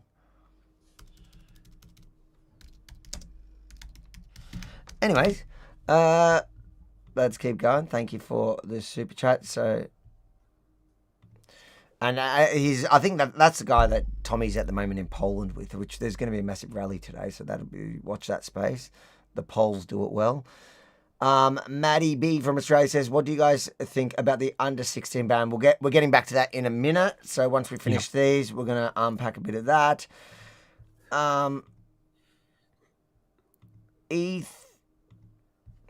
Ethan says, Avi, Rook, if you had to pick one who is the most redeemable in the woke right, if you had to pick one and why, and who is the worst one and why? Okay, so woke right.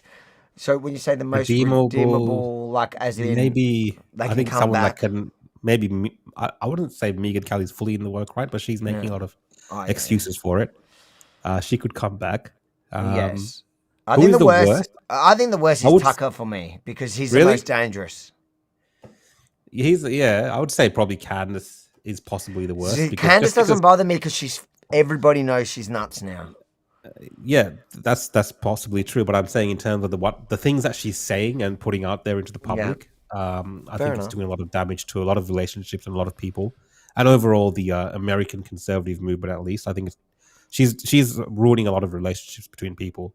I don't know why she's doing that, but she definitely is. The whole Charlie Kirk thing is wild. Vendetta against individuals, and she's just maximizing the damage that she can do during this time. Ted says, thanks for the super chat. Nutters will not accept our Oz culture and want to replace it with Islam, lest we forget our diggers and lest we forget those who want to change it. So we'll take that as a comment that I tend to agree with. Dylan McDonald, thank you for the super chat. Says Avi is the Aussie Ben Shapiro. Changed my mind. Look, I'm nothing. The only thing that I have, mate, Dylan, I think you've had a bit too many drinks today. I wish my brain worked as quick and my vocabulary was as big as Ben Shapiro. The only thing we have in common, I think, is the Jew. But I appreciate. I'll take it. I'll take it. I like Ben. So was Dylan racially profiling you then? I think so. Laura says, if you're elected, DNA testing should be mandatory, no entry if positive. Ooh, I'm just trying to think what we could have done wrong. Like who's done what? I'm very confused, but thank you for the super chat. I don't know. Thank you, Laura. The Lost Dying World says we are from Australia. Yes, another comment. I'll take that as another statement. Okay, thank you for all the super chats. Okay, making news today. Let's get straight into this one. All right, let's watch actually a story from 2 weeks ago, and then we'll watch the update today, because I think that the story from 2 weeks ago gives you the context. Hiding behind scarves and masks, police are still hunting dozens of protesters who pelted them with rocks last Sunday. Tipping one top cop over the edge, but not so for the Premier, today rejecting a push by the opposition to immediately ban face coverings at protests, despite promising similar legislation almost a year ago. Well, time is really ticking. The same Labor government that could lock a whole state down in a matter of hours has not been able to introduce a bill to protect police. The Coalition has proposed a bill to make wearing a face covering punishable by up to 3 months in jail, with exceptions for religious reasons. A tricky area to police, which the government admits is one of the reasons for the delay. For example, if you wanted to wear a mask to protect your health, but also to protect their identity because they are a victim of family violence. The bill also includes a protest permit system, but today the opposition offered to separate the two proposals in a bid to push through the mask ban. If you're turning up to cause trouble, you're covering your face because you're a gutless coward. I think it's time to expose those individuals. The government insists the Coalition's bill is contrary to the advice of Victoria Police. It's repeatedly said it'll introduce its own legislation before the end of the year.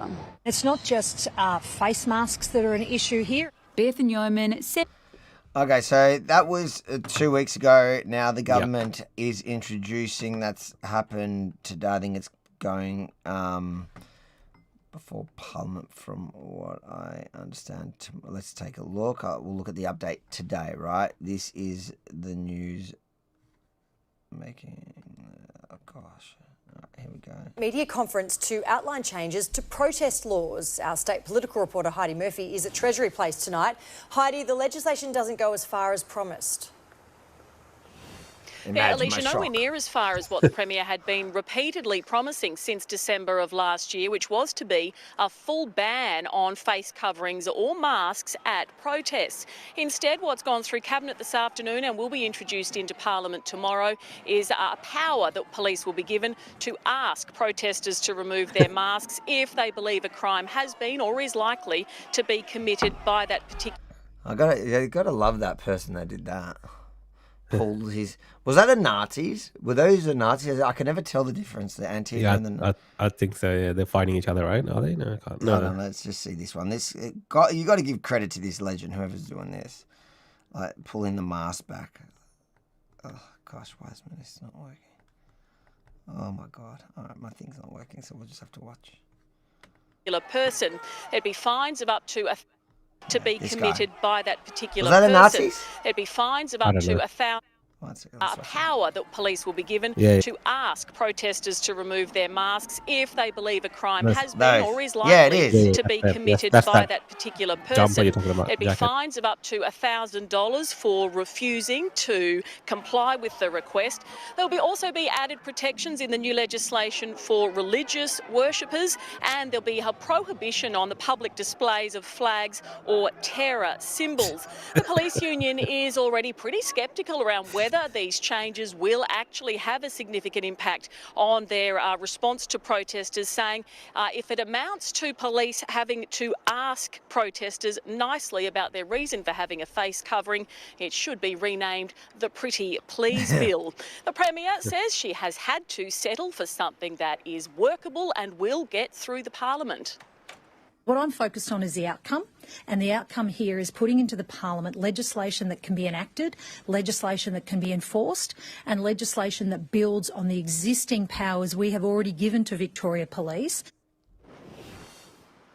Now, the hope is that this legislation gets through the Parliament by the end of December, so it can take effect in March of next year. And Alicia or Tom, I can tell you also Cabinet has signed off this afternoon on some further changes to youth justice. We expect to get the details of that tomorrow or Thursday. Well, there's the answer to youth justice. We'll touch base on that on Thursday night. But what an absolute scam. Yeah. I mean, it's all a scam. I'm just remembering like the way they were so forceful about making people wear masks during a certain time period. I don't want to go back to, but now they've decided. Look, it's a complicated area. Like I get the need for people to be anonymous as well against when you're protesting against government tyranny. I get it. Yes, you want to have a degree of anonymity. I understand that balance that you have to be made, but I think Melbourne is a different case. I just think these guys are coming masked up. They've been doing it now for years. They're coming masked up from both sides. You're neo-Nazis and to commit violence, and we know we've been on the receiving end of it. It becomes impossible to track down the person because they run into a crowd. They're masked. You've got the video. Police are never going to do anything in the moment because they don't want to rile up the crowd. So, yeah, like why not? Like. If do you know what? If you're going to violent protests, show your face. Or don't go. Like, if you can't put your name to it, don't go. Protest online. Yeah. Like, what will these leftists say when the police ask them? They'll say, "Oh, they're sick. That's why they're wearing a face covering." The face right, and my problem with this, they have COVID. They'll say COVID. They'll say it's religious. I can't take it off. I already said that from them. They're gonna say that, especially like they're just gonna be like, it's religious. I can't take it off. Though you can't force me. And they're probably gonna end up in lawsuits as well for like forcing people down. Like it's just like the funny thing is these governments that pass dumb hate speech laws that do absolutely nothing are going to be used and abused against the wrong people. Are the same government that can't figure out how to unmask violent criminals that come to the streets every week to punch on with police and the opposition or anyone that they perceive the opposition. Like, yeah, I think a balance could have been struck if there was a clause in there. If the police, you know how they do like an exclusion zone sometimes. Yeah, designate an area. Designated if you come into a designated area and it's because the police believe there's going to be a violent confrontation that day, and sometimes we know ahead of time that's going to happen. In the designated area, no masks. And that should be like easy enough to do something like this. So, because there are peaceful protests and things that people do where it's just one group protesting and they might not want to show their faces. Fine, I get that.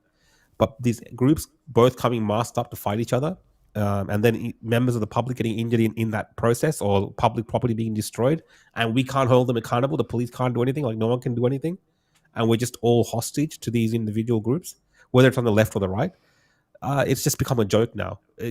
Add that the crime that's happening in the city of Melbourne and these crazy protests. Yeah, I think people are sick of it, and I don't know, if this solution is going to go down well with the public when they see more of this. Yeah. All right. Speaking of masked losers. Neo-Nazis on Parliament's doorstep, an image designed to strike fear into the Jewish community. But when Eastern Suburbs MP Kelly Sloan spoke out on social media, I will not be bullied out of saying what I think. Extremists turned on her. Some of those messages were worthy of passing on to police because they were particularly intimidating, particularly violent. Federal Independent Allegra Spender also copped foul abuse and threats for calling the neo-Nazis out. We live in an incredibly open, welcoming society, and this sort of extremist abuse really has no place here. Police are still reviewing recordings of Saturday's rally to see whether it fell foul of new hate speech laws. Their speeches, the banners that they displayed, the way they presented themselves physically and in combination of the words they used. But the Premier's considering expanding existing legislation that bans Nazi symbols so it covers more extremist activity. Can it also accommodate Nazi speech, Nazi behaviours on Sydney streets? And secondly, to clarify and codify, a Form 1 application doesn't give you a free pass when it comes to hate speech laws in the state. Police say when they received the Form 1, which is the notice of intention to protest, they did seek legal advice about the potential of blocking it, but they were told there was no reasonable prospect of them winning in court. The Speaker, Greg Piper, says he found out about the rally on Friday and was told the location couldn't be changed. But police didn't take their dilemma to the Commissioner or the Premier. It is a stuff-up. The Premier, the Police Minister and the Police Commissioner need to explain who stuffed up. The government says lessons will need to be learned to prevent rallies like this from returning. Nick Dole, ABC News, Sydney. It's all just... It's a complicated one, man. Like, it's not, I don't think there's an exact straightforward answer to that. Is my mic coming through properly, or is it being funny? It started to... Is it crackling? A little bit. I wonder why that is. Did I do something? It's all right. It's not All bad. right? Yeah. Okay. No, because it obviously, like, we've had all manner of extremists protesting in Sydney in front of buildings. This particular group, yes, they dress in a provocative way and they have a extremist view on certain things. But as far as I know, they applied for the permit, they filled in the paperwork, they said exactly what they were going to do, and they turned up and rallied and protested. And like, whatever. you know what? Like, I just think that these guys are giving the government exactly what they want. That's why I feel like it's too convenient. Like they deny being feds. Well, maybe they're not feds, but they're doing damn good work for the feds. Well, every time they've done something like this, what's happened? The end result has been more laws being passed, more laws, and both sides jump on board. And then they blame the Jewish lobbies for passing these laws, but the governments use the presence of the Nazis as the reason to pass the laws. So, like, I feel like these guys are actually having more impact on changing the laws here. In our states, whether it's in Victoria or New South Wales or Australia, they're actually pushing the laws forward and putting the government in these positions to change it. Because, again, like I brought this up online, Avi, and I was saying that because they're talking about banning them from forming a political organisation called White Australia, maybe, and changing something with the Electoral Commission to address that. And I was like, we have, like, Jacinta, what's her name, Lydia Thorpe. She's looking at some sort of black sovereignty movement. So should that become illegal now? I don't like these Nazis. I don't like these white supremacists. I don't like the NSN. I think they're just douchebags and just losers overall. But I think we are entering into a pretty grey, mysterious area that could be turned against the rest of the populace as well. 100%. Honestly, that's a problem. It's a problem. I feel like people have the right to free speech, and even like even that one was like, what they wrote was abolish. What is happening to you? You're freaking out on me, man. No, I'm gonna come back. Oh, there you go. You're gonna cut out and come back. Yeah. This is the Indian technology. Well, we've lost Rukshan. Rukshan's mic is dodgy, yeah. It's bloody Rukshan, mate.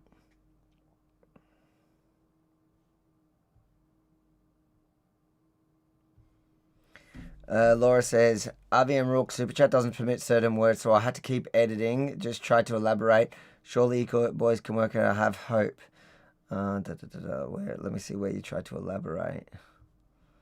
Put it in the comments. I'll see if I can read it.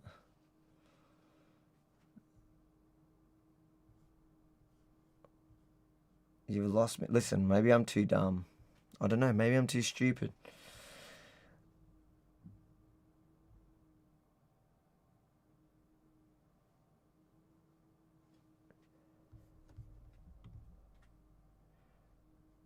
Let's see. Rukshan's back. Let's see. See, I'm back. He's back.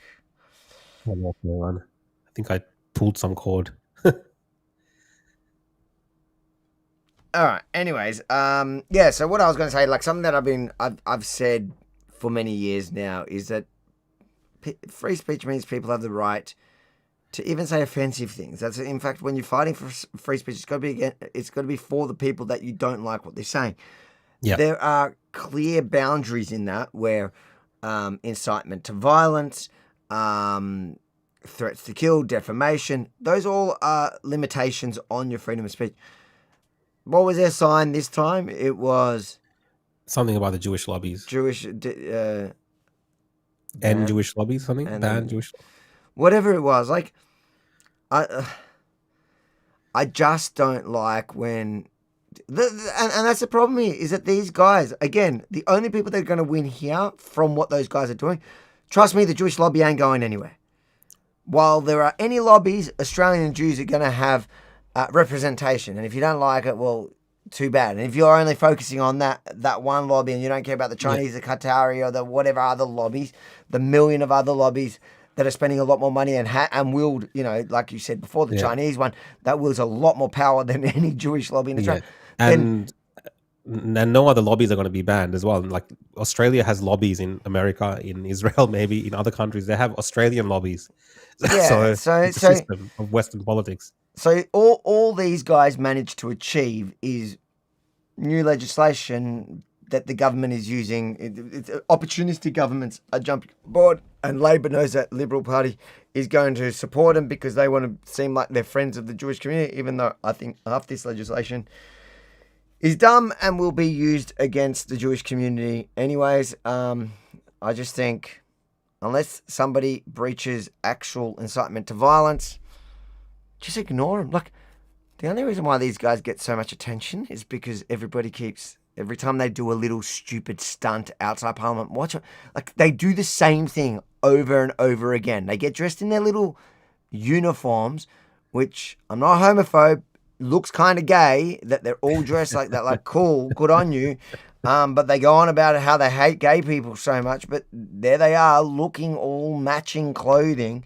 And they go to, outside Parliament with their sign that says a provocative message. Now, if their message says something that is an incitement to violence, then, like, abolish Jewish lobbies. Saying, we've seen far worse from some of the pro-Palestinian movement. That's the thing. So when the government speaks now, it's so hollow because we've seen them carrying ISIS flags. We've seen them holding all sorts of abhorrent signs against groups, minority groups, and that's why none of those legislations are never going to be used. Like, and that's why the Nazis, that's why this NSN group gets a free pass as well, because it's like everyone sees how ridiculous all of this is, and they exploit that, they play on that, they pull at these little gray areas in society, and they want to be a part of the conversation. They want people to be talking about them, because ultimately the goal for the NSN, which we'll probably touch on later, is to recruit. Is to grow their base, is to get other losers. Well, speaking of all this, a funny, I guess, what do we call this? Update to the whole March for Australia saga is one of the I believe organisers, Queensland organisers, who was defending the whole shtick, and all these people denying that the Nazis were involved in their little organising of the rallies. Well, he's come up with this statement. He goes, "You all ready? Today we begin. The MFA leadership have hated on me since I wouldn't platform the NSM, which is a National Socialist Network, the Nazis. Every suggestion we put up the chain for website updates, participant registration, media coverage, etc., we got shut down. Queensland offered security and staging in every single state to keep NSN out. And this was rejected by Hugo. Hugo's that red pill guy, yeah? Ozpill? Ozpill. Yeah, he's doing videos with American Nazis now, like straight up Nazis. I'm not just using it as a slur. He's doing it with full on self-professed Nazis. George, Jesse, and Beck. Beck, we also know, has a lot of fondness for Nazis. Because no donors allowed. Yet, I was the donor. The MFA leadership are working with NSN to register a White Australia party. It's that simple. We got messages wanting us kicked out after August 31. Told they were replacing us. We weren't Nazi enough. We tried to be nice about this, but dickheads are still pushing the sellout angle to stir shit and discredit Queensland. MFA leadership want the NSN to be Australia's political solution. It's that simple. I'm not saying don't go to an MFA event. You all should be demanding honest answers from Beck and Co. They've lied through their teeth. They know it right now. I'm reading it out. They are seething. We've held fire and let them cook. Stand by for the comeback. And anyone saying, shut up for the sake of the cause, get help. Nazis got no place in Queensland. And if you're leaning into white supremacy, get a head check. Your government hates you. The NSN is the symptom of a structural defect created by the most divisive and effed up bunch of commie globalist scum politicians Australia's ever seen. Fix the blob, fix your country. Queensland leads the way. You can commence your program. 2 minutes of hate now. Australia first until you die. That's hilarious. I mean, look, that's pretty funny. And again, like, this was so obvious, Avi, even from the first march, the second march. Like, it was so, like, we were talking about this, so many people were talking about this. It was so obvious of the NSN's involvement in this. And you know why it was obvious? Because the NSN were proudly proclaiming on all their platforms that they were doing this. Yeah. They bought their bloody like lectern thing to Melbourne and did the rally from the stage. Like, they were the ones who were doing that in Melbourne at least. And it was denied, obviously, by a lot of these people. And you know what I think it is, Avi? It's this kind of NSN Nazi movement in Australia, this white supremacist movement. It's their own version of this, like Takaya or Takaya. How do you say that? The Islamic... Oh, Takia. Yeah. Takia. It's like that. It's like Takia, right? It's like that, where they will deceive people, they will lie to people to try to achieve their aims. And they want mass numbers of people to come to these protests. So they don't care, like, if you're brown and stuff, if you come along just to beef up the numbers, but they deep down they hate you.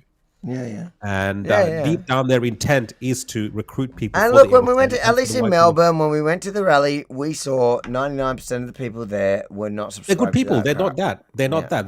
That's the point that we made. But the organisers, which has been 100%. very obvious for people paying attention from the very start, were involved in. That's this why I type go of to, guys, deception. on the 29th or whatever it is this weekend, in a couple of weeks.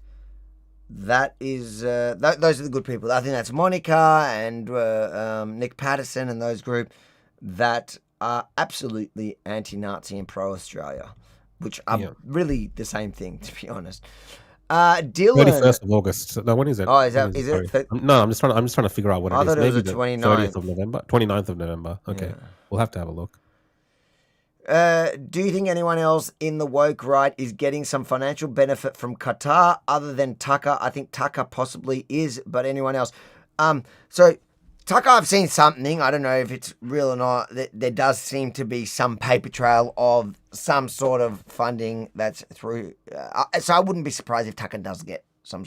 But I think, I've said this a few times, I think the majority of people, you don't necessarily online need to be getting direct payment from Qatar to do this. Although I'm sure there are some people that are getting direct payment from Qatar, and Qatar is, of course, doing it. That's what they've been, they've got the money, they've got the resources, and they've got the willingness to do it. But I think a lot of people, a lot of influencers are just attracted to the idea. People go into this for clicks and clout. Like, it attracts people looking for attention.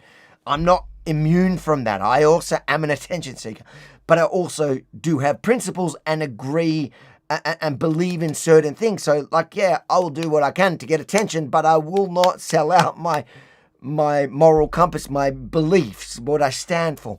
There are a lot of people that I feel in the last couple of years haven't been that strong on their conviction and have been taken by the temptations and jumped on it. And I think with new people, like a lot of these people that we're talking about in this episode, they're really new to this game. They haven't been through the cycles of different issues over the years. Like in 2016, 17, it was like anti-Islamic when there was all the ISIS stuff going on. Then it became, and then 2020, it was like all COVID. Then it was, then it was Ukraine, Russia. Then it was Israel. So, like, and different people, You know, there's people that become, in COVID was a great example of it, people that became really popular in COVID on this one issue. 2019 was also Hong Kong and China. Like there was different periods, and then people become known for one thing, and then some people learn to pivot and do, you know, they're generally commentating on a lot of things. Some people are just one issue focused.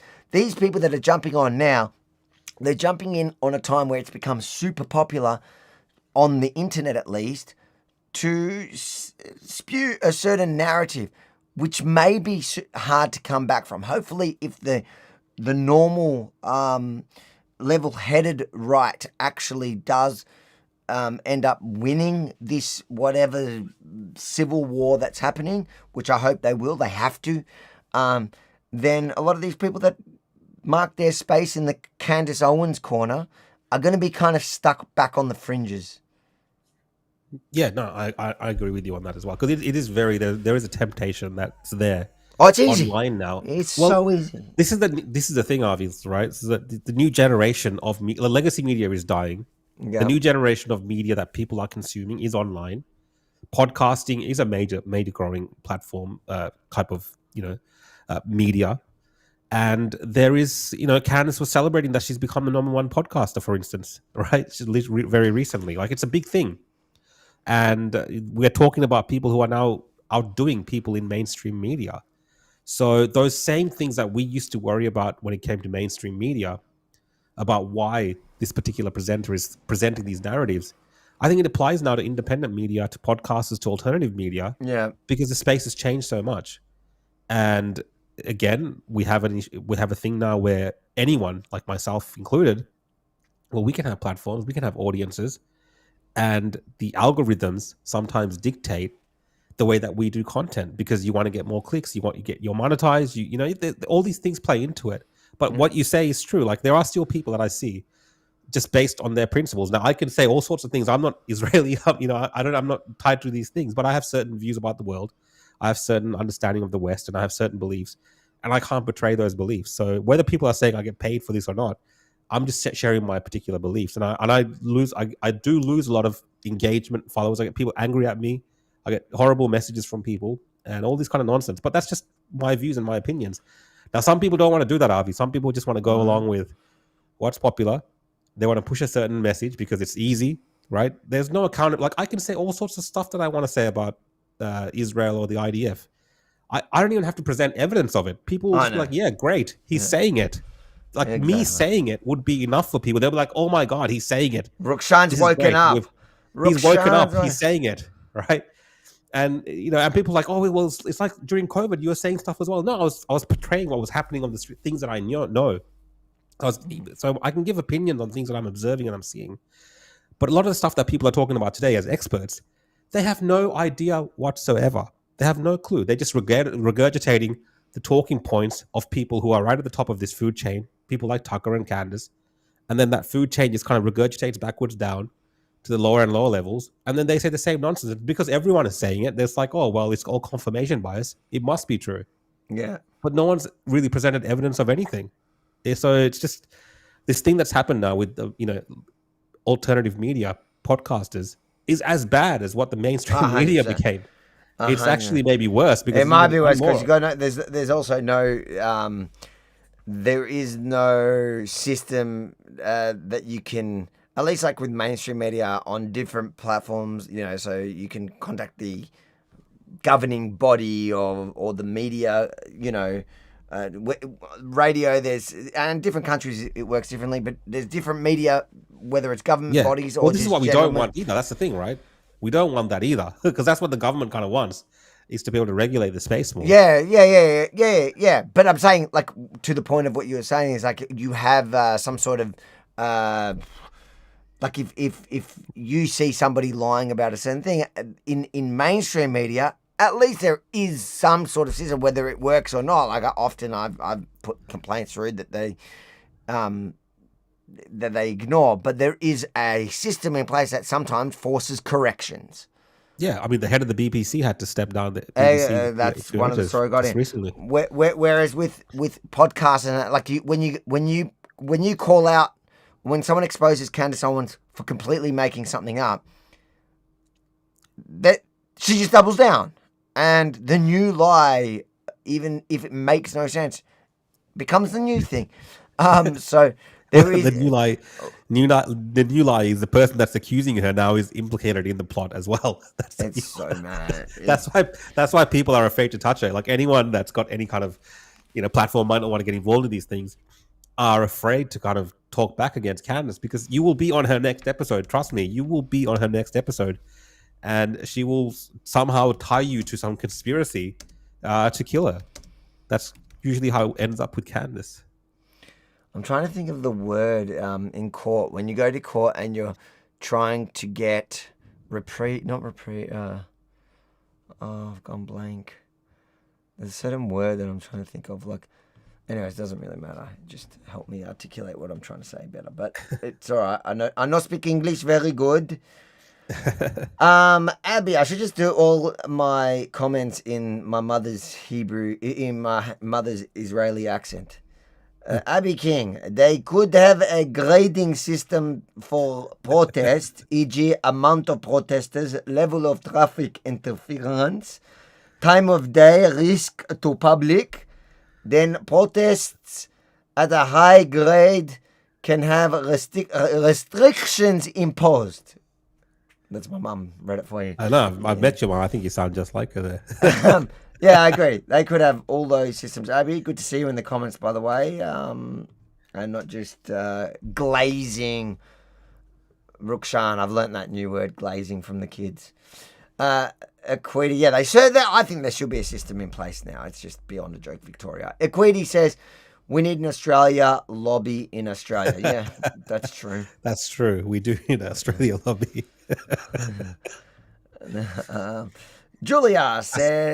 Julian Carter says, Avi, why do you think a good handful of people only seem to think Israel was behind Charlie Kirk's murder, considering he was staunchly pro-Israel? Because Candace Owens. Like, that is literally Candace Owens' main drive since he's been killed, since her best friend was murdered. I mean, they put it out, those what are they, foreign accounts that pretend to be Americans, they put it out straight away. Yeah. Literally. Yeah. The moment something happened to him, literally, I forget his name, Amiri King or whatever, a lot of those, Salamani, whatever, literally straight away. The Pakistani. It was just like, he was just being taken into the hospital.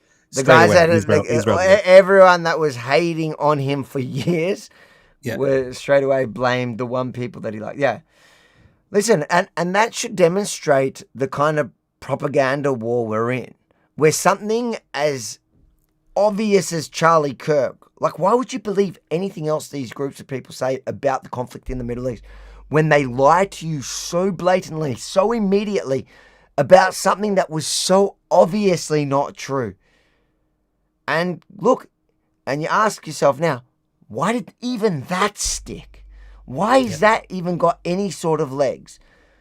And it's all for the same reason why anything else to do with Israel sticks now, because these guys have thrown so much mud, and there's so many people throwing that mud. And again, that's not just like the new woke right. Those are the new people to the bandwagon. It's like 2 billion Muslims, or the majority of them. Then the far left, the majority of them. Now you have the addition to the right, and they all sit around going, you see, we don't agree on anything, but we all agree on this, so let's all agree on this together. Like that, they use that as like part of their argument now, that somehow means that they're right, where all that proves is the horseshoe theory. Anyways, Julian Campbell says, my grandfather was one of 800 light horse that freed Beersheba. It totally breaks my heart, all this crap about the ADF. Yeah, totally. And I've got the tattoo of, that's the Battle of Beersheba on my forearm. And there you go.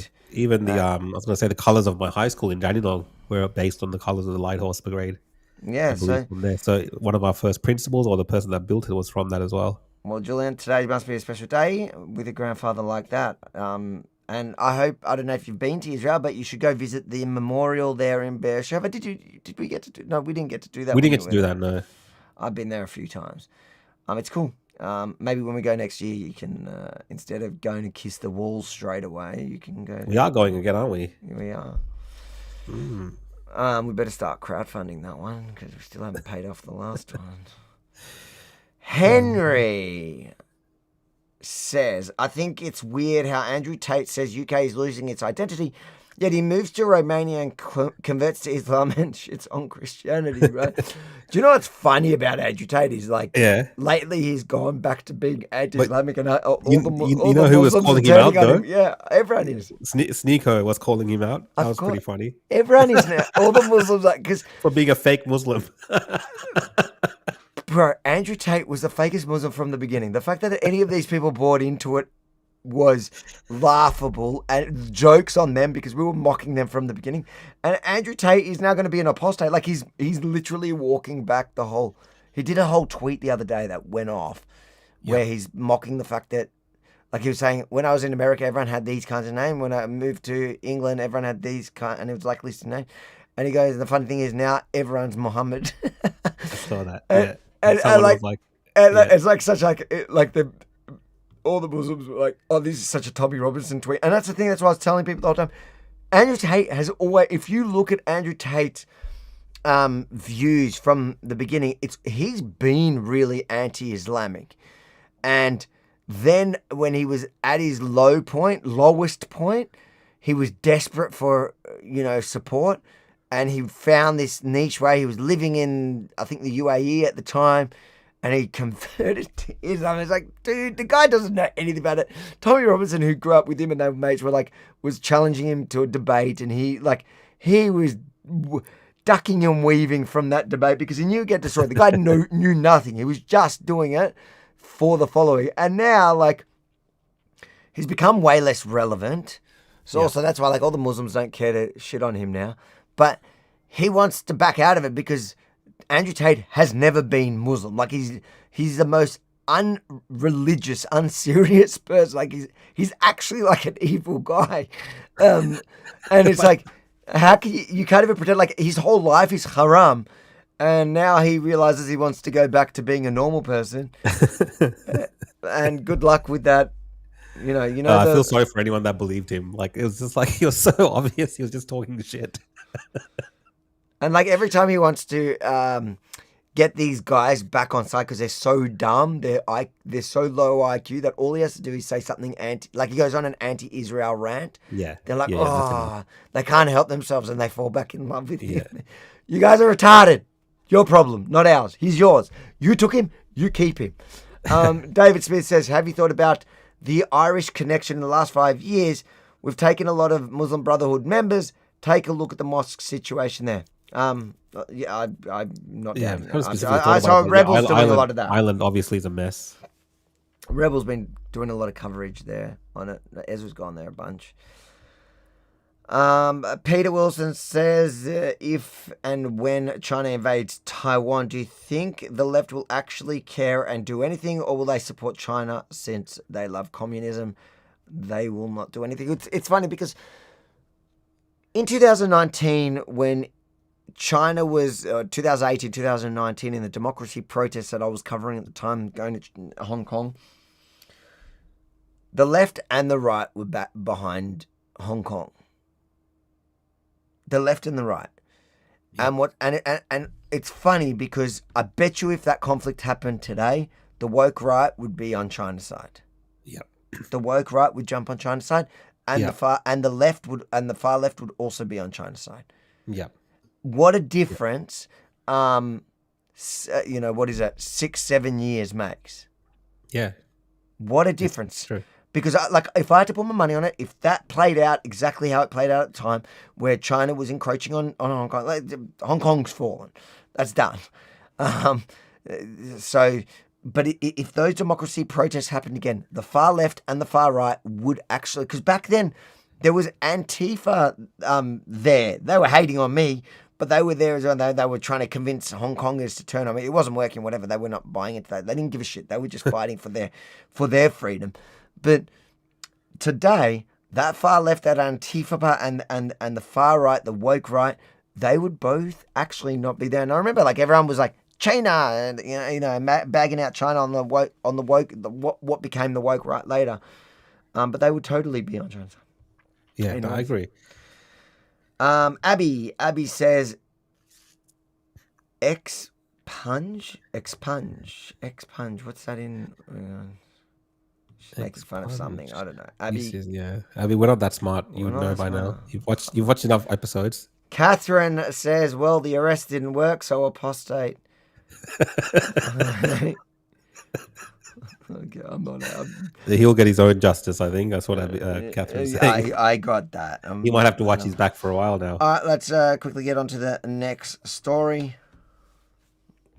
Our culture is old and ancient, if not the oldest in the world. But the thing about culture and cultural practices is means it continues, which means it's also modern. A significant native title claim is being launched in Victoria, covering most of Melbourne and its surrounding regions. The Wurundjeri Woi Wurrung people have filed the claim in the federal court. This claim covers thousands of square kilometres, including most of metropolitan Melbourne, which the Wurundjeri people know as Naarm, and seeks federal recognition of their traditional rights and continuous connection to the area. The area stretches from the Werribee River north to the Great Dividing Range and east to Mount Baw Baw.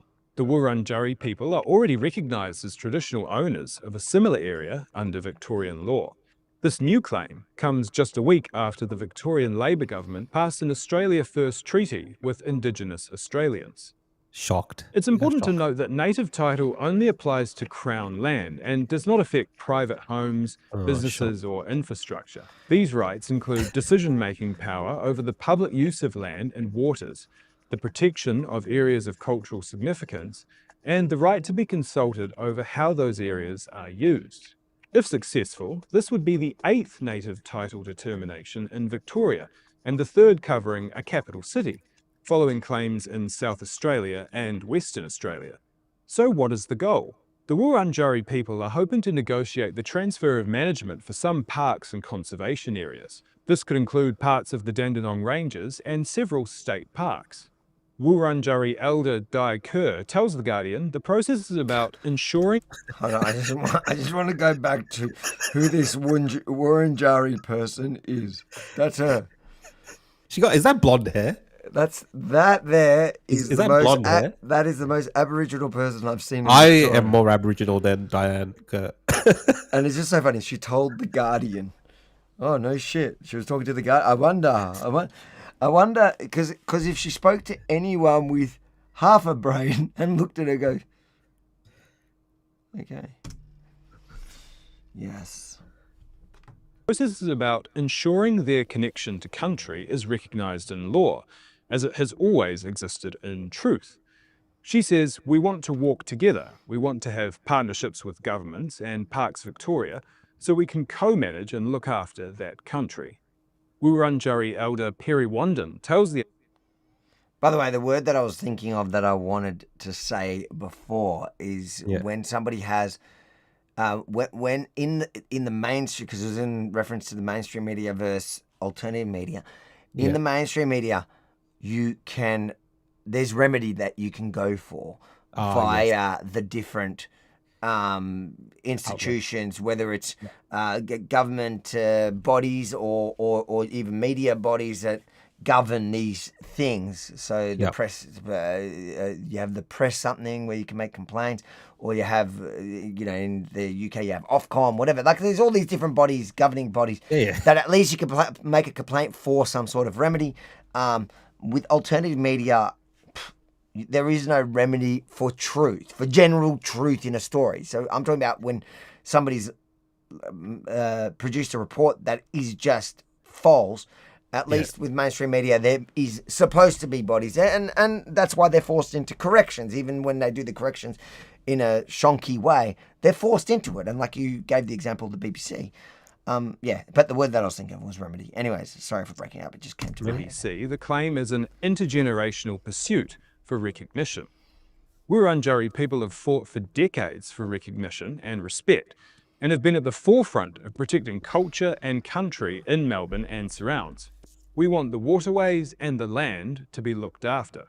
Mr. Wandin clarifies that native title is not taking over, but being able to control Crown land.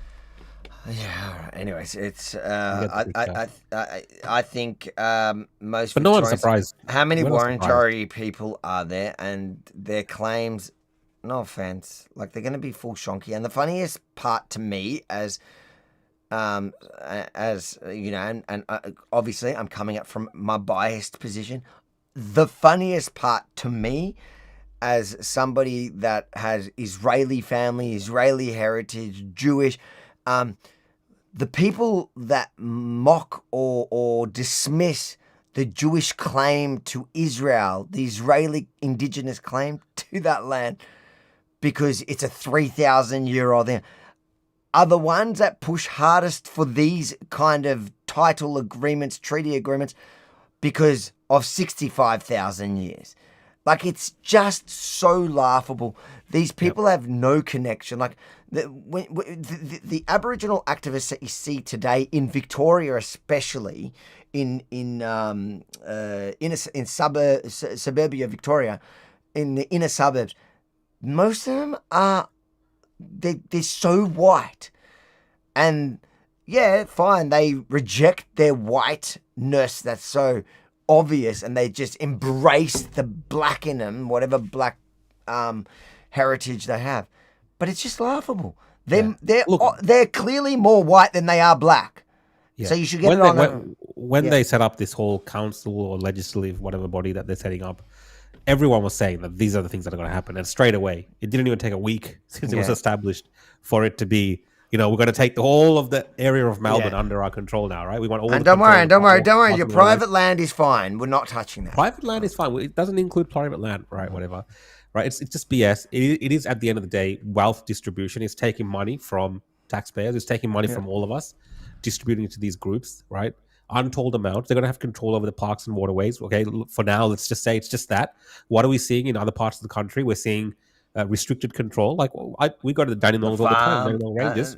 There was what happens? All of a sudden, some rock or some tree becomes sacred, and you can't go into that area anymore. You know, you can't climb Uluru or Ayers Rock anymore because it's sacred or something like this. Like, it's just like this whole thing that we still live in this country where everyone's kind of like we're meant to be all together and there's no division, and you know the white supremacists are really bad, but then we have this kind of underlying element of indigenous supremacy, and you know, and they talk about it as restorative justice and recognition of history. But why? What's wrong with the way that the control of the waterways now, or the parks, right? Why can't they work hand in hand with the rest of us who are their fellow Australians, right? There's always this need to separate Australians, even by these groups. So that we have these two extremes, and I know people push back against me saying that it's the same thing, but essentially it is. It is a form of racial supremacy. It is a form of indigenous group supremacy. And like you said, if this was the complaint that they make against Israel, for instance, and the Jews in their homeland. So it's all over the shop, Avi, and I don't support it whatsoever. I think it's nonsense, and I think it's going to end up costing us as Victorians billions and billions of dollars. And yes, it doesn't impact our private homes and land at the moment. Not now, yeah. But I'll tell you, this is the first steps to this. Slippery slope. It always is like that. Slope. And yeah, they always say these things to make you feel safe and secure. And you know what? It's going to create extra red tapes on a million different other things. We have enough bureaucracy. You're going to have another one with another group that it has less indigenous bloody blood than me, and I got zero. So like it's a joke. It's laughing at us. It's mocking us. It's over nothing. It's stupid. And it's only going to hurt us and cost us. That's it. Definitely. All right, last story of the night before we end. And Tell we us touched about on what it. was in this leaked memo. Roz, it didn't just cover the controversial edit of the Trump speech on January 6th. It also covered a range of other issues. It was written as a sort of despairing sort of complaint to the board by this advisor who essentially was saying, look, it's not just that there are a range of complaints and problems with what's been going on at the BBC, but My concern is that they are not being addressed and they're not even being taken seriously. So what he was really trying to go through was to document a range of issues which he thought were of considerable concern to the organisation. This is after he had resigned his position as an expert advisor, and was basically saying it was up to the board now to do something about it. And what's been the BBC's response to this? The response to the leaking of this letter has been that they sort of sat still for a few days, and then we've seen both the Director General or Chief Executive of the BBC and the head of the news division both resign. Now, this is a pretty staggering outcome.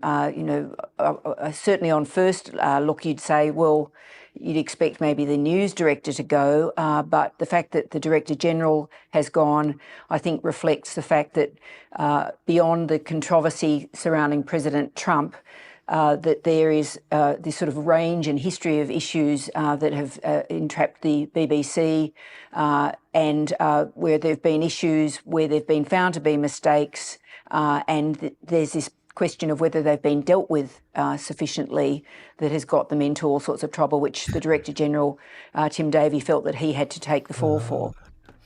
There's a couple of things. Firstly, it was on the Panorama show. Can I just comment, Avi, before you go into that? Go. It's just funny watching Laura Ting or whatever, the ABC. They just sound so uncomfortable because it's them. It's They're like the same. It's literally them. It's them. It just sounds so awkward listening to them because literally any Australian listening to that will know that is exactly the kind of crap that the ABC has done and keeps doing on multiple news stories. You can go. Yeah, and Panodrama, specifically that show, is the same show that remember, and people should go and watch it. Panodrama was. It's Panorama, and Tommy Robinson did the expose called Panodrama, which was because they tried to stitch him up in the most corrupt way, with zero integrity. You know, this is supposed to be the flagship program of the BBC, the top news, current affairs program with the highest kind of standard, and he just exposed, what was his name? I forgot his name, the fat guy. He moved to Ukraine after that and was like doing weird YouTube videos. But it was like, and so this is not the first time they've been caught out embarrassingly, but this time it was Trump, and this time heads rolled. But it was an internal document. That was the main thing. That got exposed, it wasn't randoms that were saying this. The Telegraph showed the internal document from within the BBC talking about the issues that they were having, and they ignored their own internal investigation showing the bias that they obviously had, which is the problem. Yeah. And I mean, we know that the media lied about Trump's. And I did some FOIs coming, so hopefully mine are as interesting as that here in ABC. I'm waiting for those in a few weeks. But I think that it's I think the ABC. Look, I think it's time. There is zero, and we've hashed this out many times before, but why are we paying for this? Why is there a BBC license in the UK? Why in Australia are we as a taxpayer funding this nonsense, this biased nonsense, which, it's clear in their newsrooms, there is no balance of political view. It is very skewed, and they will intentionally unethically edit stuff to sway the viewer into believing their point of view. And so I think one of them has crashed. Your one has. What's crashed? Your hold on. The chat? No, your Facebook one. Hold on, I've lost my. That's okay. Let it crash. Hold on, I've lost my.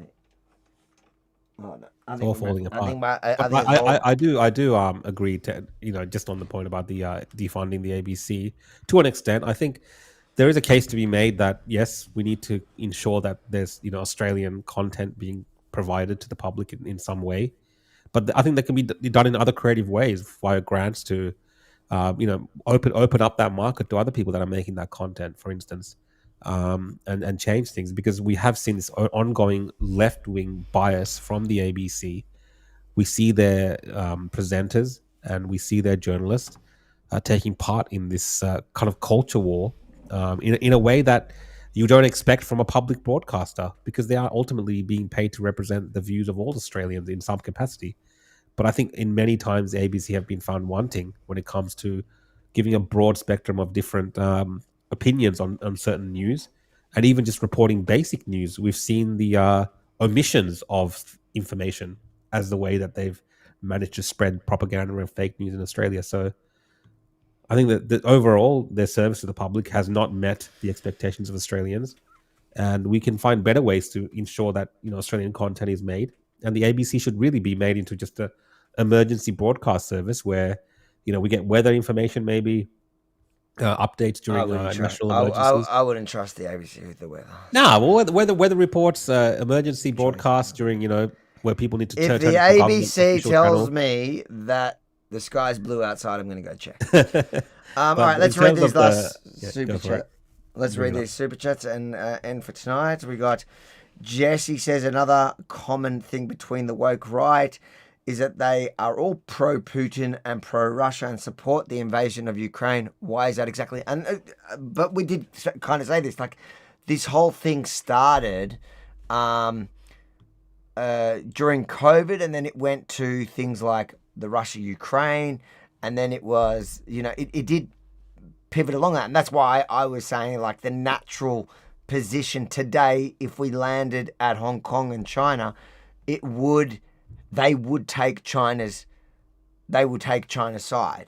Yeah. And I agree with you. Like, it was crazy to watch. Like, in the beginning, like, because I'm super critical of the Ukrainian government. But then I saw this crazy shift from, criticizing the Ukrainian government to fully becoming pro-Putin. And they're dishonest about it, and they always have been. Like, all these like woke right people that were simping for Putin, like Tucker, they won't say it, but they, like, anyone who is watching what they're doing, it is so obvious that they're simping for Putin.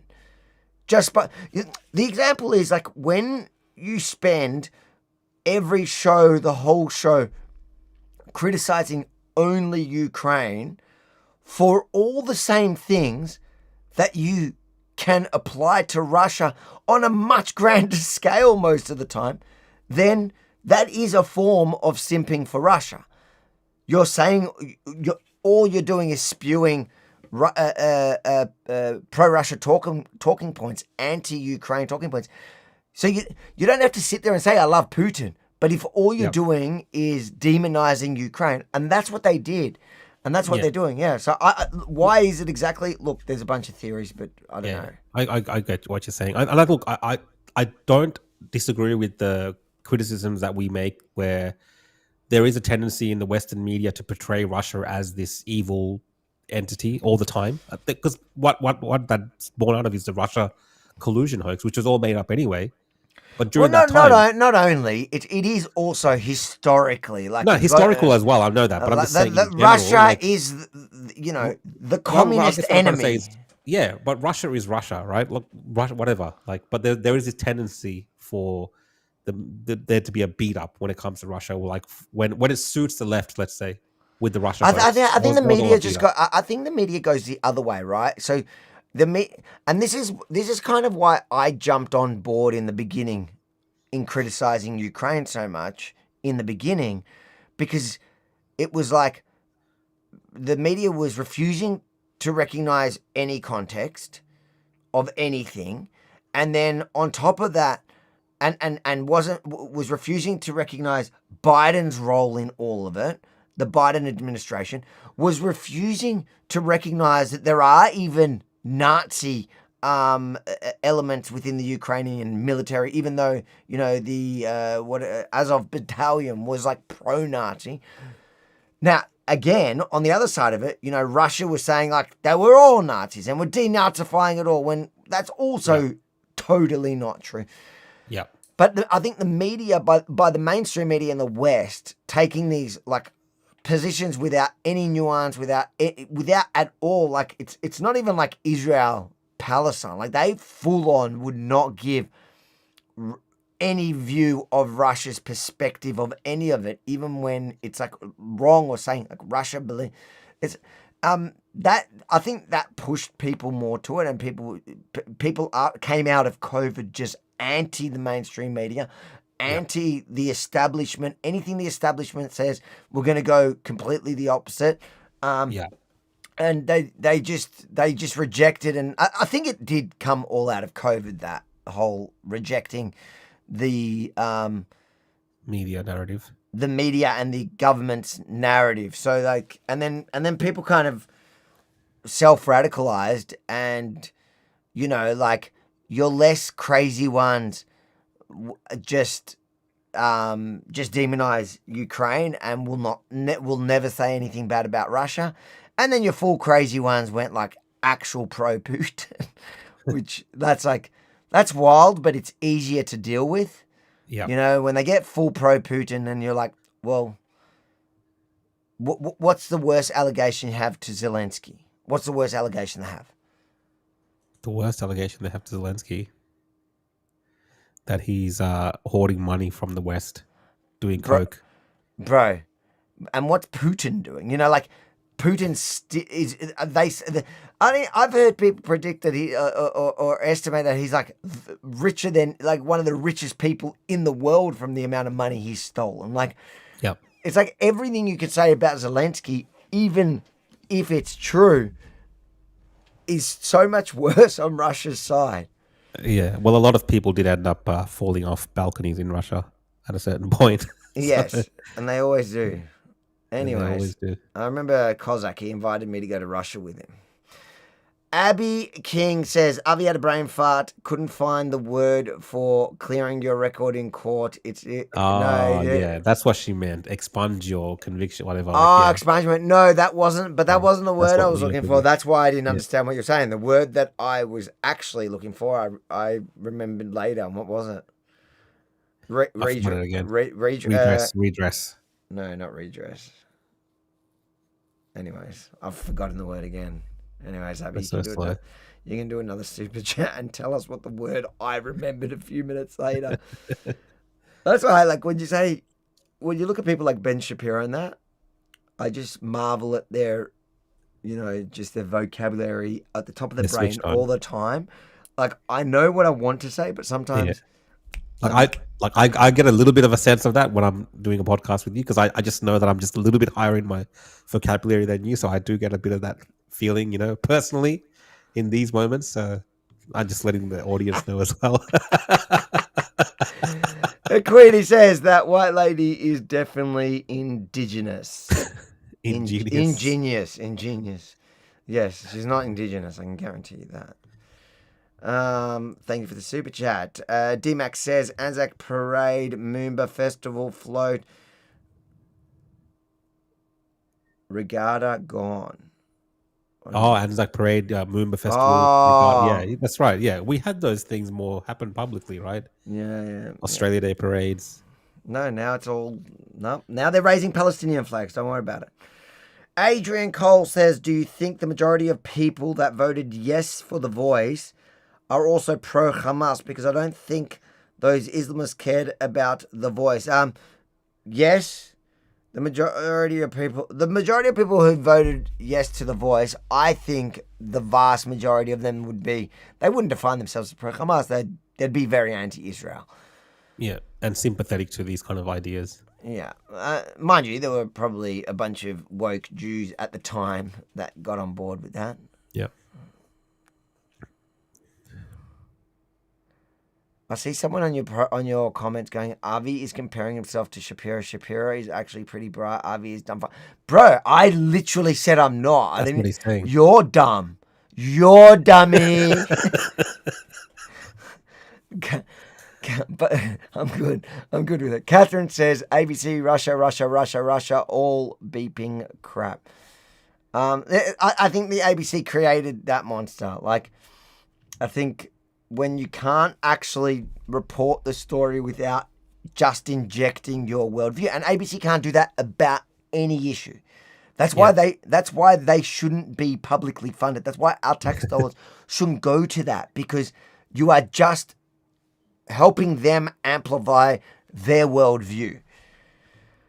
Anyways, Made in Australia says, thank you for the super chat, says hippo character spins. Oh, this is a arm and flung up in a chair. It's one of those emojis. Thanks mate. Well, it doesn't give us the emojis. It just like reads it out for us.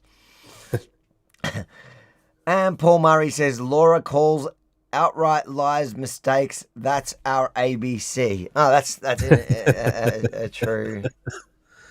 Yeah, the mistaken edit where they make it look like he said something else. That was a mistake. Yeah. Yes. They tend to have they tend to have a lot of those mistakes that always happen to demonize a person that they hate. Yes. They never have kind of one accidentally that makes Trump look good. No, it's never happened. Yeah. And last super chat is Noah says, would you consider Josh Burns a woke Jew?